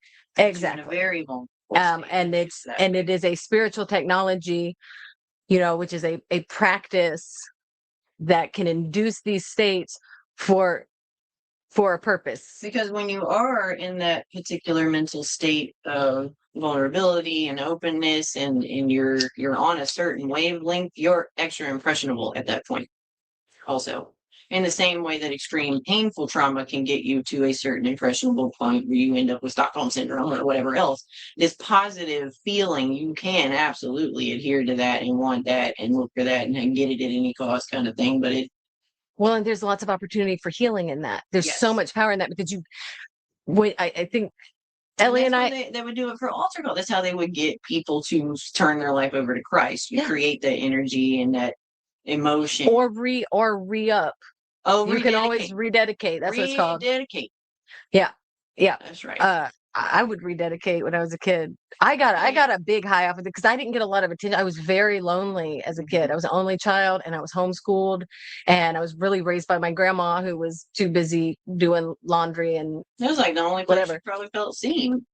Exactly. It was like social contact that I was starving for, and that's exactly. I used it a lot for that too. That's what I was talking about earlier with the reasons why women will stay in these spaces. We were talking about 3 times a week, and then I got to thinking, I'm like, now that was a solid 5 nights a week for me, because my mom, on the other end of my household split, y'all, I had my dad on one side, which we talked about a little bit. The other side was a hellhole in itself, because I had a monstrous stepfather. You never knew who you were getting walking in the door, but you knew that it wasn't going to be pretty one way or another. So a lot of time we spent in church was her just staying busy at the church, so we didn't have to be in the damn house with him, because he would not go to church. So a lot of purpose in that also. But she led praise and worship. My sister and I did a lot of music in the church. My grandpa played the guitar. My uncle played. Like, when I started coming to church with y'all, she'd let me hold the tambourine. Yeah. Even though I was me. Yes. And that was really, really loving. Your mother was so loving. I want to give a shout out to Mama Duke. Yeah. When you listen to this, that woman saved my life. I mean, she was when I was going through everything I went through in my teenagehood with my mom, who was not a nurturing or safe or guiding force, I could come and sit on your mama's front porch. She had access to a bosom. And she had, thank God. And she'd give me the real talk. And that's, And so, like you keep coming back to the way that women pass these traditions on. When we've got our nose to the grindstone, like we come up with all sorts of feminist theories, but their theory is great, but then there's also part of yourself and your survival wants to just remove yourself from all the spaces where the evil's happening. Yeah. And you keep coming back around to that, but you have to be in it to keep them safe. Yeah. That's rough. It is rough. All right. I forgot about my story. Y'all, this is how we tell stories in the South. This is why it takes us so long to do anything, really. Do anything. But we figure you gotta have the context. It's all connected. It is all connected. Okay, so back to my story. Because we think in 7 dimensions, and we talk in 7 dimensions, and we talk over each other. You and I are actually doing really great right now, taking turns for the sake of our audience. Yes. But when we're just talking, Pauletta and I will talk at the same time to each other and then respond to each other at the same time. Things that she'll say will change my statements in the moment, and they'll still come out mid-sentence. Like, sentences are collaborative, and this is why so often you'll hear me trying so hard with Ellie. Ellie is such a sweet, polite turn taker that if I start to make a noise, she'll think I want to say something, and she'll let me have a turn, and then I don't have anything to say because I need the chaos. Or we have to say it at the same time. And I'm going to get to where that comes from, because when I went to church last night, it was I'm so glad I went, because I needed to get the smell back in my nostrils. I had to get the body sensation, and it all looked a lot smaller. So interesting. First, there were just the 2 guys, and they were kind of like towards the front. I said, do y'all mind if I just kind of give myself a tour? I went back into the nursery where I used to help out with the little kids, and there's a little window that you look through so you can still watch the service while you're taking care of the little kids. And then the hallway that I would run down and then get yelled at. Yes. And then do it again. That's another thing you learn in church. Everyone's able to reprimand you. That's the conditioning that you come up with. Oh, yeah. Yeah. And say the wild. I mean, we can get into the stories of the wild things that have been said. Right, church house. Up by your elbow. Sorry. So did your little tour? I did my little tour, and I thought that I would be feeling really nervous and really like bristly, and maybe part of it is because there wasn't anyone else there, and it looked small. You know how it is, like when you have a older relative who was very abusive or very scary, but now their body is so frail, and you're like, oh, I have just such a different feeling about you now. Yeah, that's what it felt like. You in the face 20 years ago, like kind of. But not even that, but also even like a tender, like they're a person too. When my mom was dying. They're not a giant monster demon. Yeah. When my mom was dying, I other form, I see what you're saying. Yeah. She just looked like a baby. Like she just looked like a frail, mortal thing. And that's what this church building, in my mind, it's this huge egregore. Yeah. But it's this little frail thing. Okay. So finally the guys who had picked up the ladies get there. So it was me, and there were 2 other ladies, and then 3 or 4 guys. I say guys, they were older. They were a little bit older than us, probably like 50s, 60s. And then they did praise and worship. And they were all from different states. Oh, so they were like, one was from California. I think 2 were from New York. There was one guy there who was the group leader who had also grown up at that church. Oh. And he was a little bit older than me. So I remembered his family name. He didn't remember my family name, but he didn't remember me because I was a little kid. This all sounds probably a little like irrelevant to everybody, but church family and the generational lineage of all of that is a big thing. So that's what we're making sense. Oh, and he was very excited. Oh, yeah. To meet me. Totally. Okay. And, I was like, oh, wow, it's so different than it was back in the 90s. And he said, yeah, a lot of people, everybody has passed away, and their kids don't come. Nobody does this anymore. It is a thing that's happening. All the brick and mortar churches are just like the stores, kind of just dissolving in that way. Well, and I expected to see that. I expected to see a much smaller congregation. I did not expect to see like a ragtag. Just really, felt like it actually felt more like the vibe of like a small town AA meeting. I was about to say, it's like walking into a random AA to town you don't know, kind of. Yeah. That was very much the vibe, except for the group leader, because he did come up in this, so he is very practiced in this Pentecostal art. I'll get into the prayer. Prayer is oh gosh, it just really struck me how much like this is a brilliant artistic performance. Oh, yeah. He is good. He has studied this craft from the knee, Right. right? Because we train up from the knee. And That's for the that heavy reason, it's not emphasis. necessarily even intentional on his part to be this performative. Right. He's been molded It just is that. into this, and but not just within the prayer and within the Bible reading, but just in conversation. Yep. How he asked me questions, his They upbeat fall into that, tone. like, there's this spark that you notice in a real Christian, and you'll know it when you see it. It's like they turn that on when they get in a church house kind of thing. He was doing that.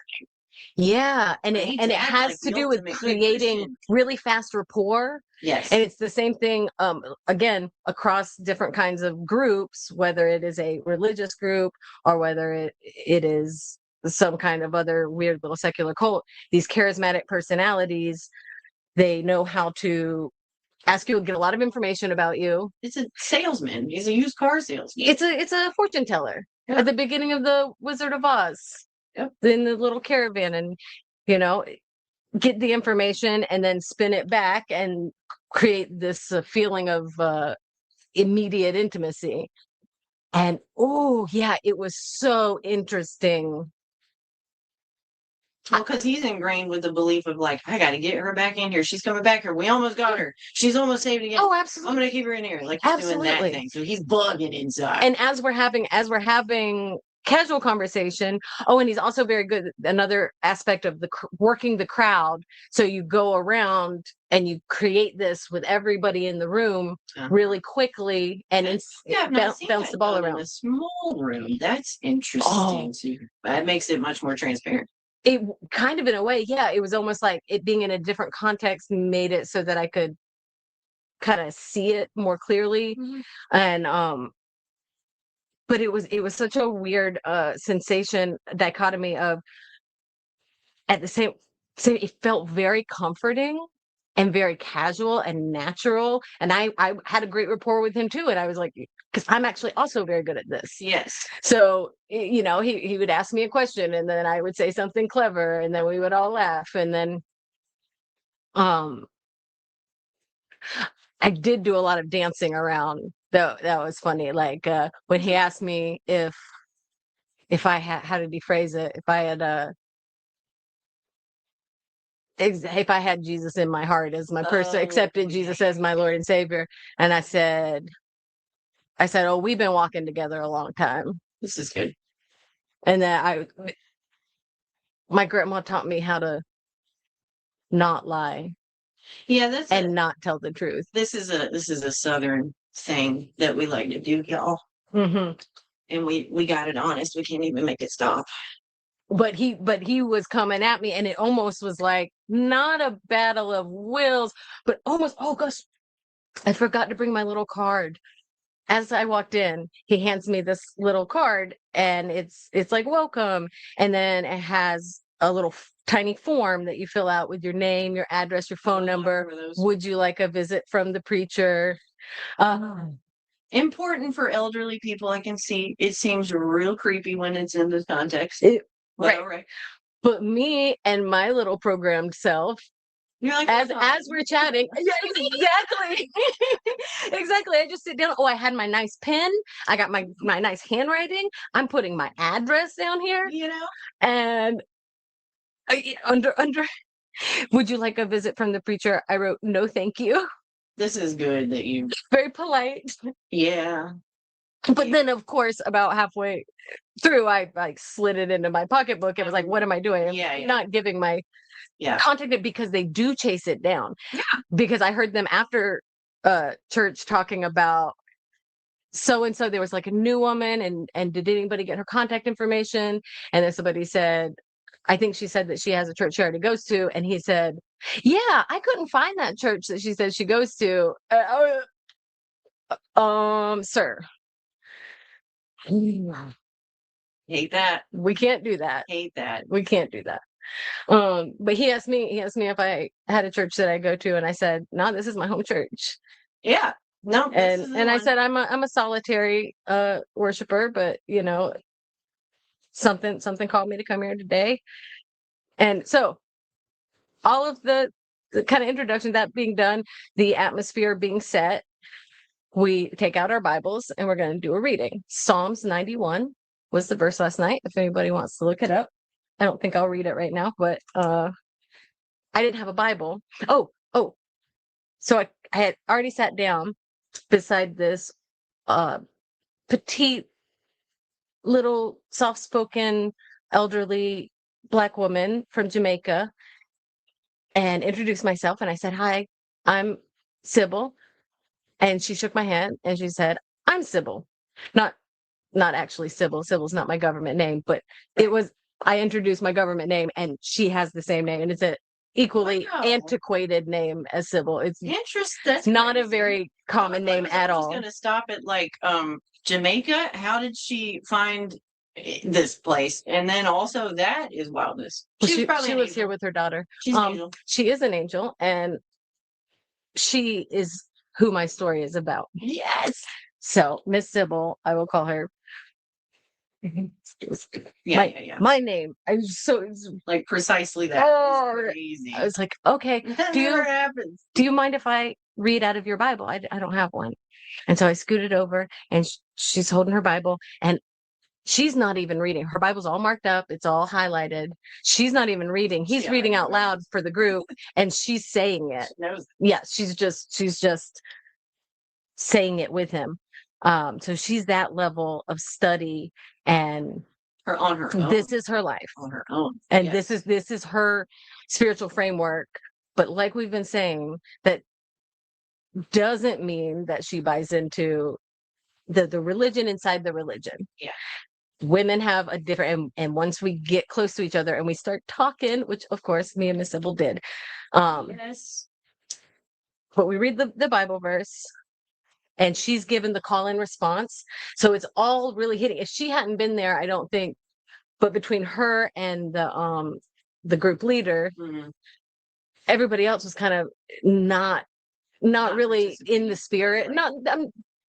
They were, I don't say they weren't in the spirit. It's hard to explain. But yeah, it's a different, it's a language.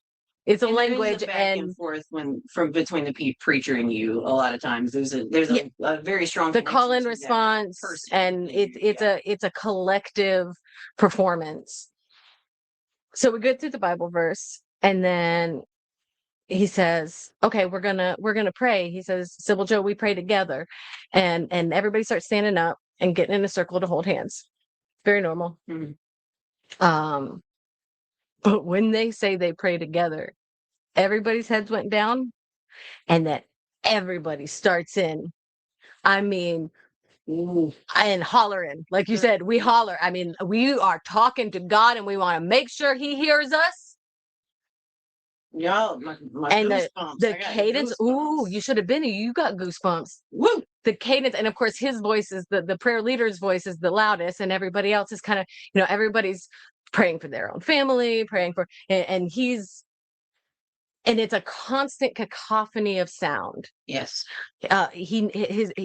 And it's fast. It never stops. And it's a rambling. This that you're hearing us describe, it is their own language. You can kind of get the same idea of what we mean when you hear people like repeating mantras repeatedly, and it's a da da da da da da. There is a cadence. I wish I could do it. I would do it and a ramble for them, but I don't think I can. Happens, and it's more akin to not everyone trying to just talk over each other or whatever. It's more akin to like I said, a collective, and also a collective performance. Yeah. Also a jam band almost. It's very jam band. It's very jam band.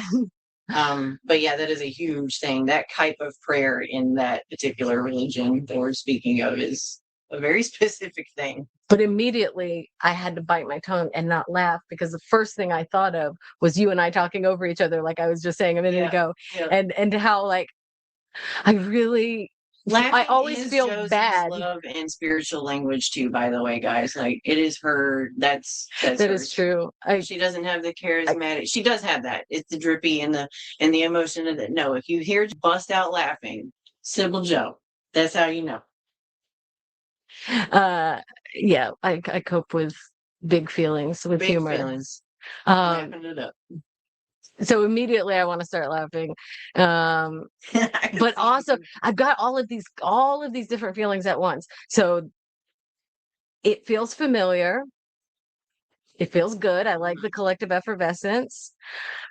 Also, I'm studying it, obviously, and especially him and his, like you said, the cadence and the way that he, just like he did in conversation, the way I said he jumped around the circle and talking to people and asked them, how is Penny? How is this? How prayer requests? So now he's jumping around the circle praying for everything that we talked about at the beginning. So yeah, yeah, I didn't give him much. So he's just taking everything from our conversation, pray for Sybil Jo and her work and her new job and her family and her kids and da da da, and her heart and bless her in this area and bless her in that area. I am not positive, because at certain points I was kind of dissociating and spacing out, as you do, because this lasts a good 7-10 minutes, right? This is right. You put your seatbelt on. This is going on for a while. Right. So I think I was kind of spaced out. And then I came back and I was like, did I just hear him say to bless me with men? I think he said in his list of bless her family, bless her in her workplace, bless her with men. I think so. I mean, and that's funny. That's funny. I tried not to laugh.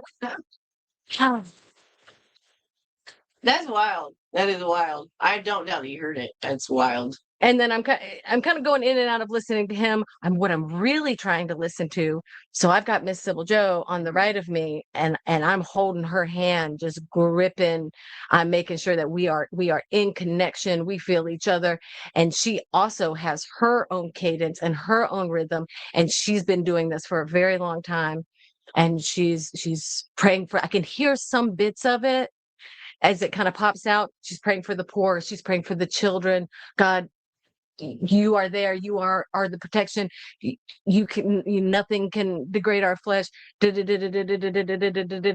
she's got Bible verses in between, and she's talking about Jamaica, and she's talking about nothing can break us, and and so I'm trying to cue in and listen to her. And also, again, the effervescence when you're standing next to somebody who is shaking, and the emotional, when human beings, we attune to each other's emotion, and you can't not get into that state. And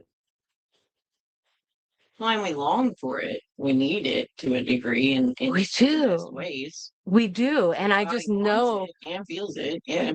Just the little bit of contact she and I had already had, I know that she has something I want to learn about. Yeah. And using these practices and gaining wisdom from it. And just wait till we get back in the pews. Yeah. So all of this is going on. About halfway through, I've been listening and I've been trying to be connected. And then I was getting kind of bored, I think. And I realized, oh, wait, I could use this time. I can pray right now too. Yeah. Because I do pray right. on my own. And I'm not saying the same thing they're saying in my prayer, but I can to the same person. Or talking to the same person.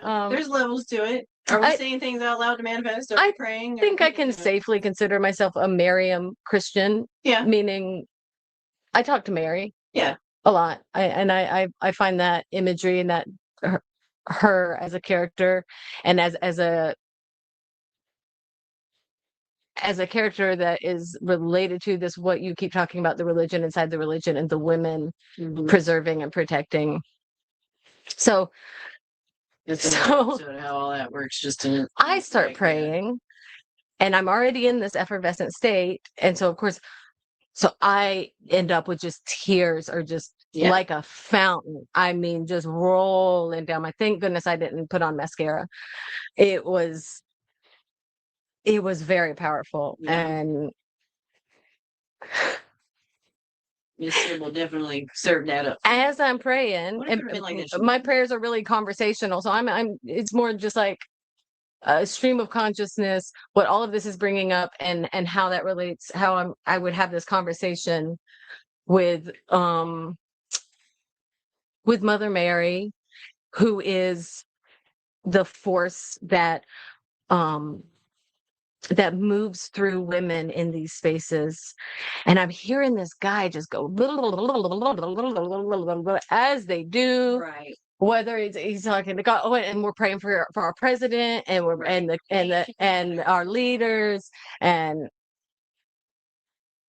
then I'm listening to this little soft spoken, very heavily accented. Like I could already tell that she doesn't do a lot of talking because they don't do a lot of trying to understand. Yeah. And I've known plenty of we have plenty of immigrant women here. Yeah. The way that they don't even and non-immigrant women who are from here. Like no, you get quiet because they're not going to try to listen anyway. Well, and they shamelessly go, I can't understand anything you're saying, honey. Yeah, exactly. Like it is what it is.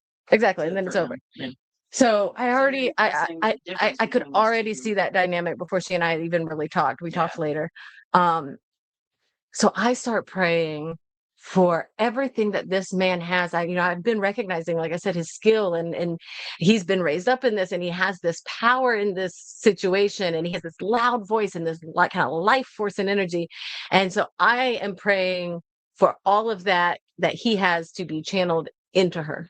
Yeah. And for her prayers, for him to be just a generator for her prayers. Correct. And I came home and I told my son about this. My son's 20 years old, and he was not raised anywhere near any of this. Me and his dad both are far away from that by the time they were around. Yeah, he was not allowed to be around these kinds of people. So he finds all of this very amusing. Right.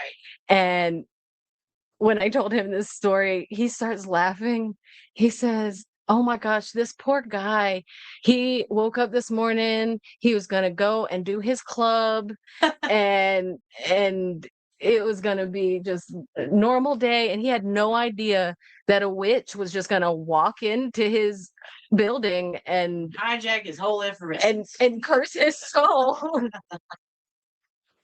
I said, I think that's an unfair I think characterization. Completely fair. I hope they never know we do that, and I pray we continue to do exactly that. I'm gonna hijack all of their fucking effervescence. This is great. I love how you. Yeah, well, and I said he was like, Mom, you said you were gonna take his life force. I said, well, he's got too much of it. He has it. So it's gotta, it's just like the trees, trees. And he doesn't believe it. He's saying stuff over there with a lot of power. The performance part of it is not all him. It builds up him, and what it's supposed to do is build up the congregation, and that is all I am trying to fulfill. He is the message. The guy with the fake head. He's the mascot doing the backflips and slam dunking things on the trampoline for the basketball team. But also, I kind of want to keep going a little bit and learning. I want to learn from him because he's good at it. Oh, yeah, I want to learn some of it. I love hijacking their effervescence. So this is great. Yeah. Kai thinks that I'm being like, well, he's correct. If they knew all of my intentions, which I don't think anybody has the right to know. I mean, that's the thing, is they think they have the right to the inside of your head. Right. But of course they do not. And if they knew the inside of my head, they probably wouldn't want me there. But I think I have to go back so that I can see Miss Sybil Jo. Yeah. And because, okay, so we get done with this effervescent part. Who's saying? Back and Kitty isn't. Oh, yay. The kitty is in tip-top shape. I don't know if everybody's seeing that in the chat. Saw a comment pop up. Yay, kitty. Art, speaking of which, Denzel Washington is getting the snip on Monday. Bless him. So everybody, please put in a prayer request. Yeah. Good baby. He's going to be having a hard time, but I'm having a hard time right now with his all-night serenades. Yeah, he's a mouthy little one. He's a mess. I have no. And he's just going through it. Puberty is hard. It's tough. But back to get in there. Study that man. So we finished with the effervescence ritual, and I'm feeling great. I mean, oh gosh, I was like, oh, I have to learn these not how do we use this stuff, because it people in need flock to it, just like we were saying, because they are hungry for community healing and community, and that's why you are starting this community choir that you mentioned earlier, and explicitly because there are so many women here now who are kind of refugees from this movement, who want this kind of connection. We want to sing together, and we want to be able to create kind of public intimate space together. And women need to be in the right room with the right women. But without without all of that going on, so that we can take care of things, So yeah, we get done with it, and we all kind of sit back down, but everybody starts getting their stuff together. Like, I kind of realized I think that wraps it up. Yeah. It was kind of nice and short and sweet. And the men folk kind of start casually, we're kind of in the coffee fellowship section. So, how's Penny? Oh yeah, she's doing good. The three-legged cat is having some bathroom problems, but and so they start chit-chatting, and me and Miss Sybil Jo are sitting kind of towards the back, and we start chit-chatting. We talk about kids, and her kids in Jamaica, and where she studied in New Jersey, and this and that. And then we kind of find like a casual lull in our conversation where we both kind of casually zone back into what the men are saying, and I don't really catch on, they're talking about people that they know, whatever they talk about. And after just a minute, she leans over and she says, I don't never, and she's got a real thick Jamaican accent. I can't do accents, but imagine it. Okay. And she says, I don't never understand what they're talking about when they talk like this. Angel. And I was like, yeah, that sounds about right. Like I'd already said, like I clocked that they don't find a way to bridge the language gap. No. They like her to show up and do her part. Yeah. And they like to siphon her spiritual energy. Yeah. Without hearing and understanding her words. Insanity. Which is probably for the best, because if they really understood, they probably wouldn't like it. Right. Reminds me of the missionary that we had. Sketchy situation looking back on it, honestly, but he would come in, and I need money for my ministry of missionary trips to Haiti, and he had this one lady that would come in from Haiti, and she would sing her songs that they would sing at her church and whatever. And I just remember it being like, she's there, she's singing the song, she had things to say, but it had to go through him.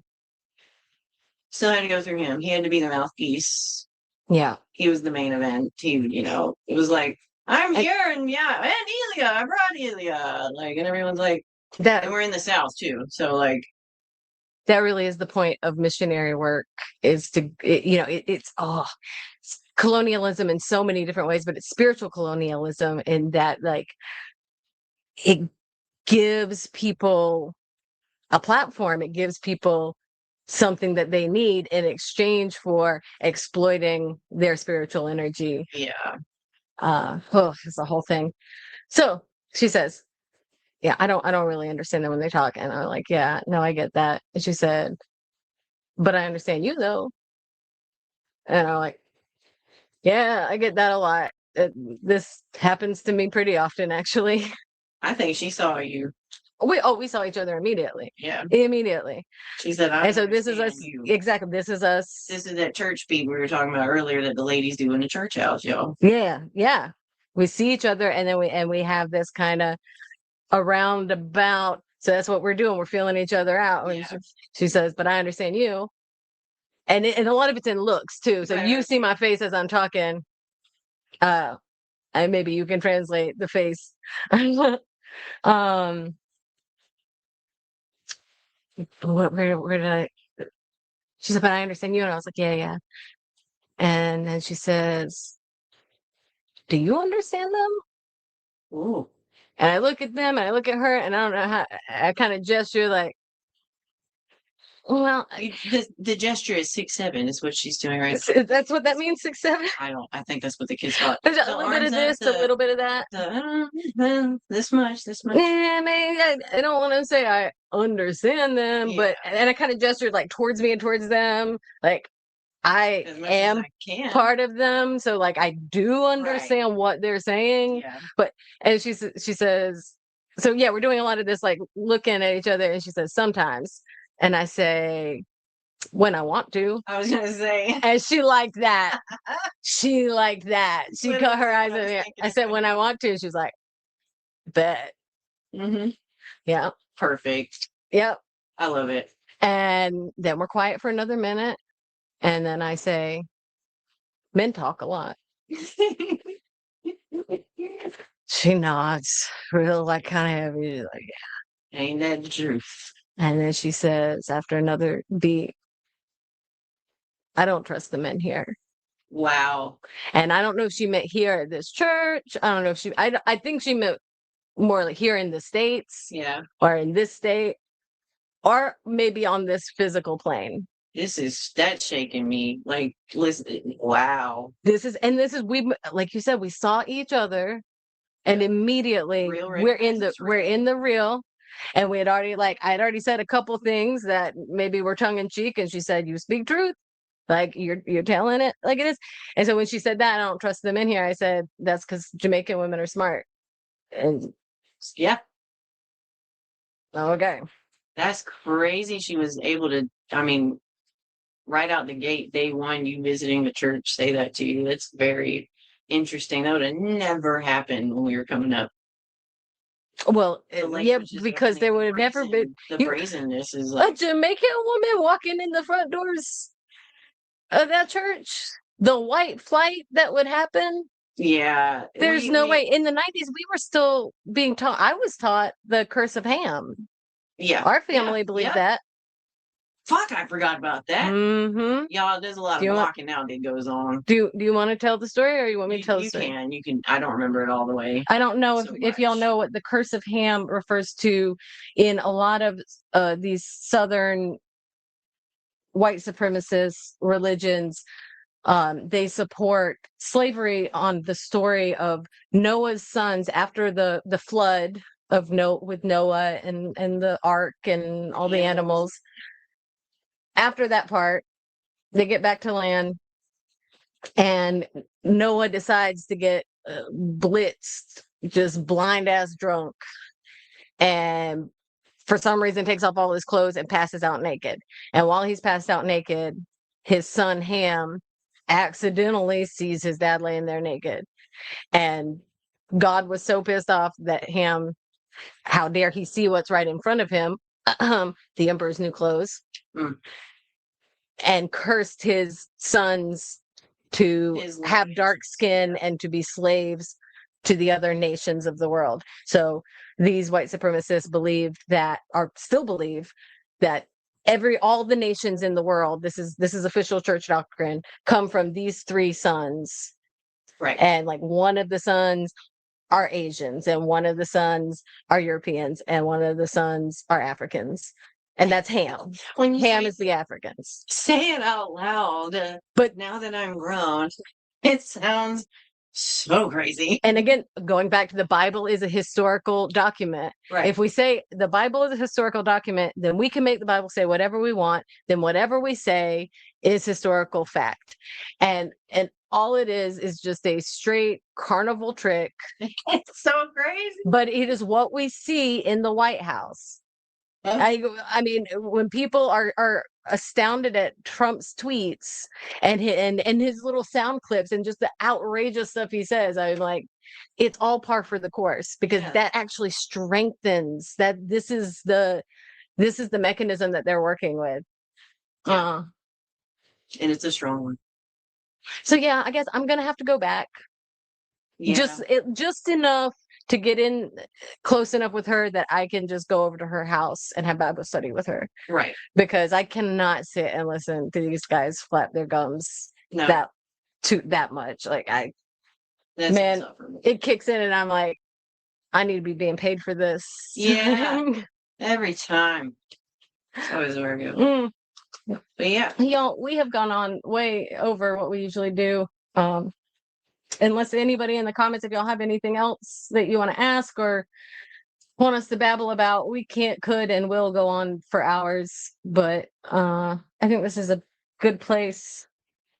Ended on a story, and we gave you kind of a brief history. Like I said, I'm gonna have to follow this up because the way we talk, there's just no way to do this in a couple of hours. This is not. So we're gonna have to do like some. that we brought out the idea of sometimes you don't have to run all the way away from the bullshit, and you got to kind of be there to help other people that are in there. And it's okay. We see you there in the trenches, girls. We see you, and it's okay, and we love you, and you have support still.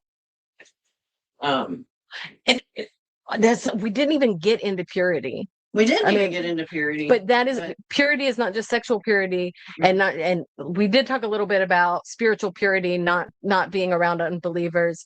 But I think that impulse to purity of belief, purity of association, kind of transcends groups. Because I see it also like what you're speaking to. What am I trying to say? Here's what it is. I'm going to read this little bit that I had typed up actually, because I think that it ties. This is what I was telling you is my Jerry's closing thoughts on all of this.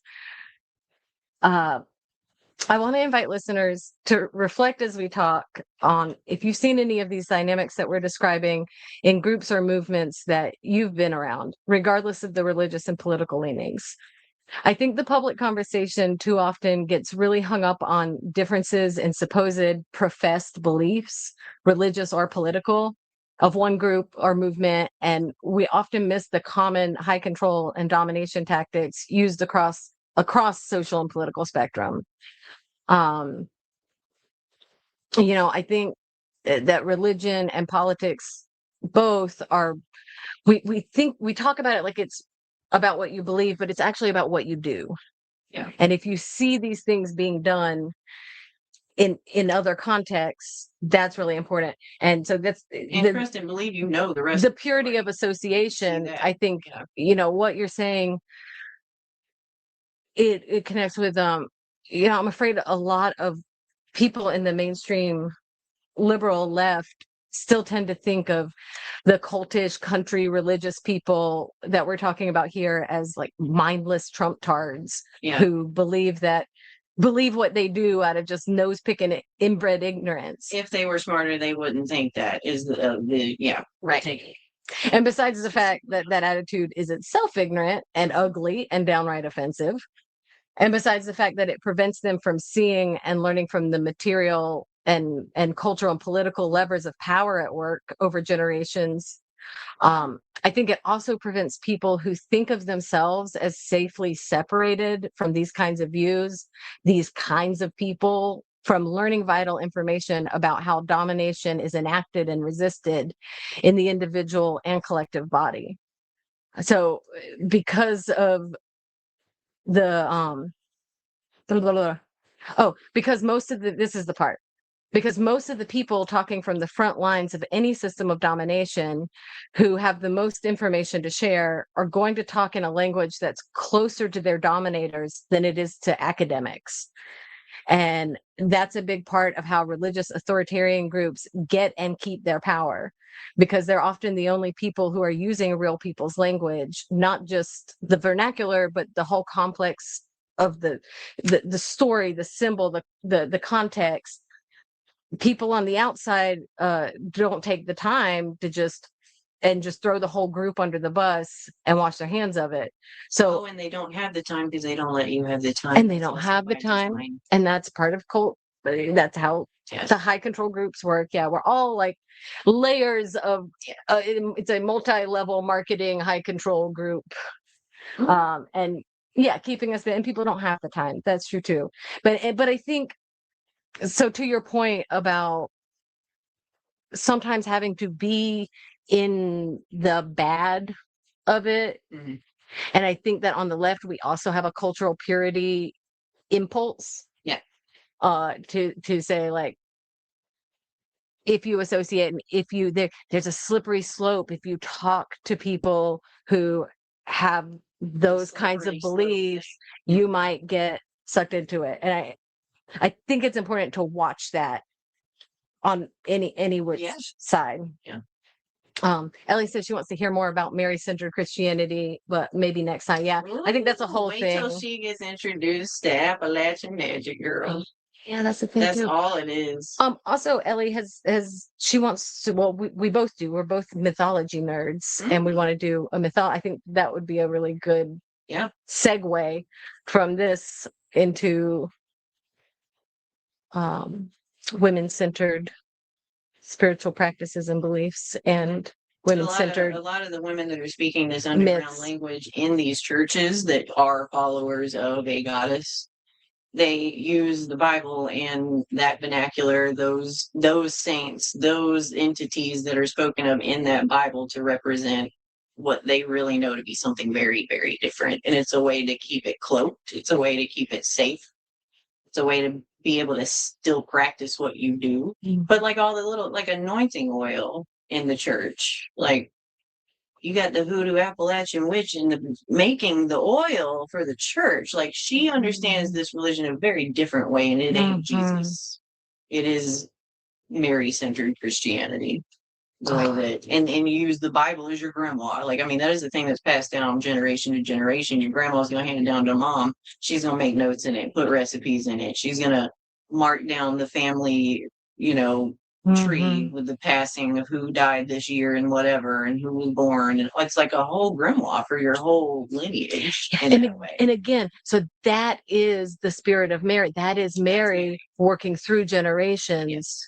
There are all these different layers of it's not just about the stories about Mary and believing in this kind of higher Mariam order, but it's the practices. Yeah. These are practices that are passed down generation to generation that you see, if you know about voodoo, is similar to the way that worked, where the slaves had to cover their original religion from Africa under terms and verses of the Bible and those entities. They prayed to different saints and everything like that, but they were really praying to what they knew from back home. And what they know in their bones. Even the ones that grew up after the fact that didn't know the names of any of that, they knew it was different. It's in you. It's in all of us. It's in us. That Mary Christianity is in all of us. Yeah, well, because it has to be, because life comes from our mothers. Yeah. So of course, that's what we're made out of. It has to go. I think the women in our and then we come right back around full circle. I don't know if Merle is listening live, but I'm sure that she will hear this eventually. And once again, happy Mother's Day to her and to everybody listening. Thanks for having me. I enjoyed being here.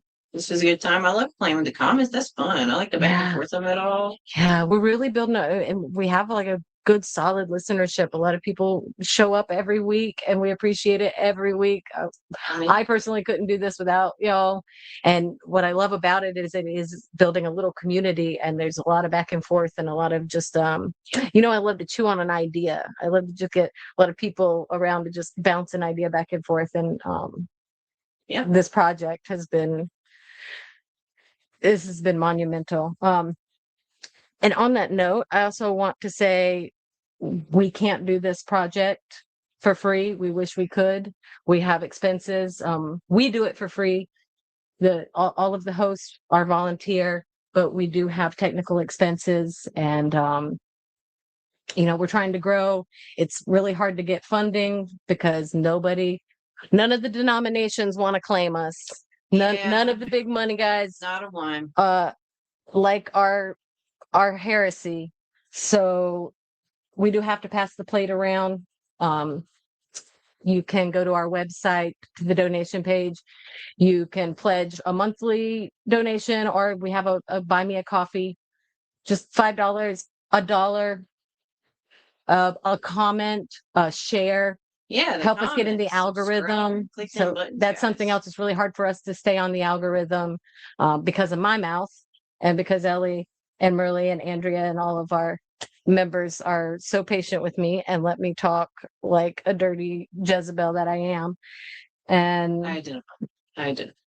No respect for authority, and the algorithm doesn't like that. So anything will help out, any kind of a interaction.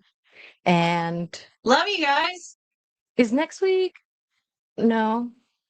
I don't know what we're talking about next week, but on the 28th, we do have an Ask Us Anything for our anniversary coming up. So if anybody wants to, you can right now, as you're listening, pop it in the comments, or you can go to our website, our Facebook, Twitter, anywhere. Pop us some questions. We're going to try to get to as many as we can. And if we have an overflow, maybe we'll do a part 2. Ellie says we don't have a topic for next week yet. I'm sure we'll come up with something, but if you have ideas for topics, drop them in the comments. Like Miss Pauletta said, the back and forth and just getting y'all's perspective is the feedback is it's what shapes this project. Yes. So amen, brother. The congregation is the body. Shot the rooster, killed the hen. That's all I got. I don't know. I like that. Amen. Amen.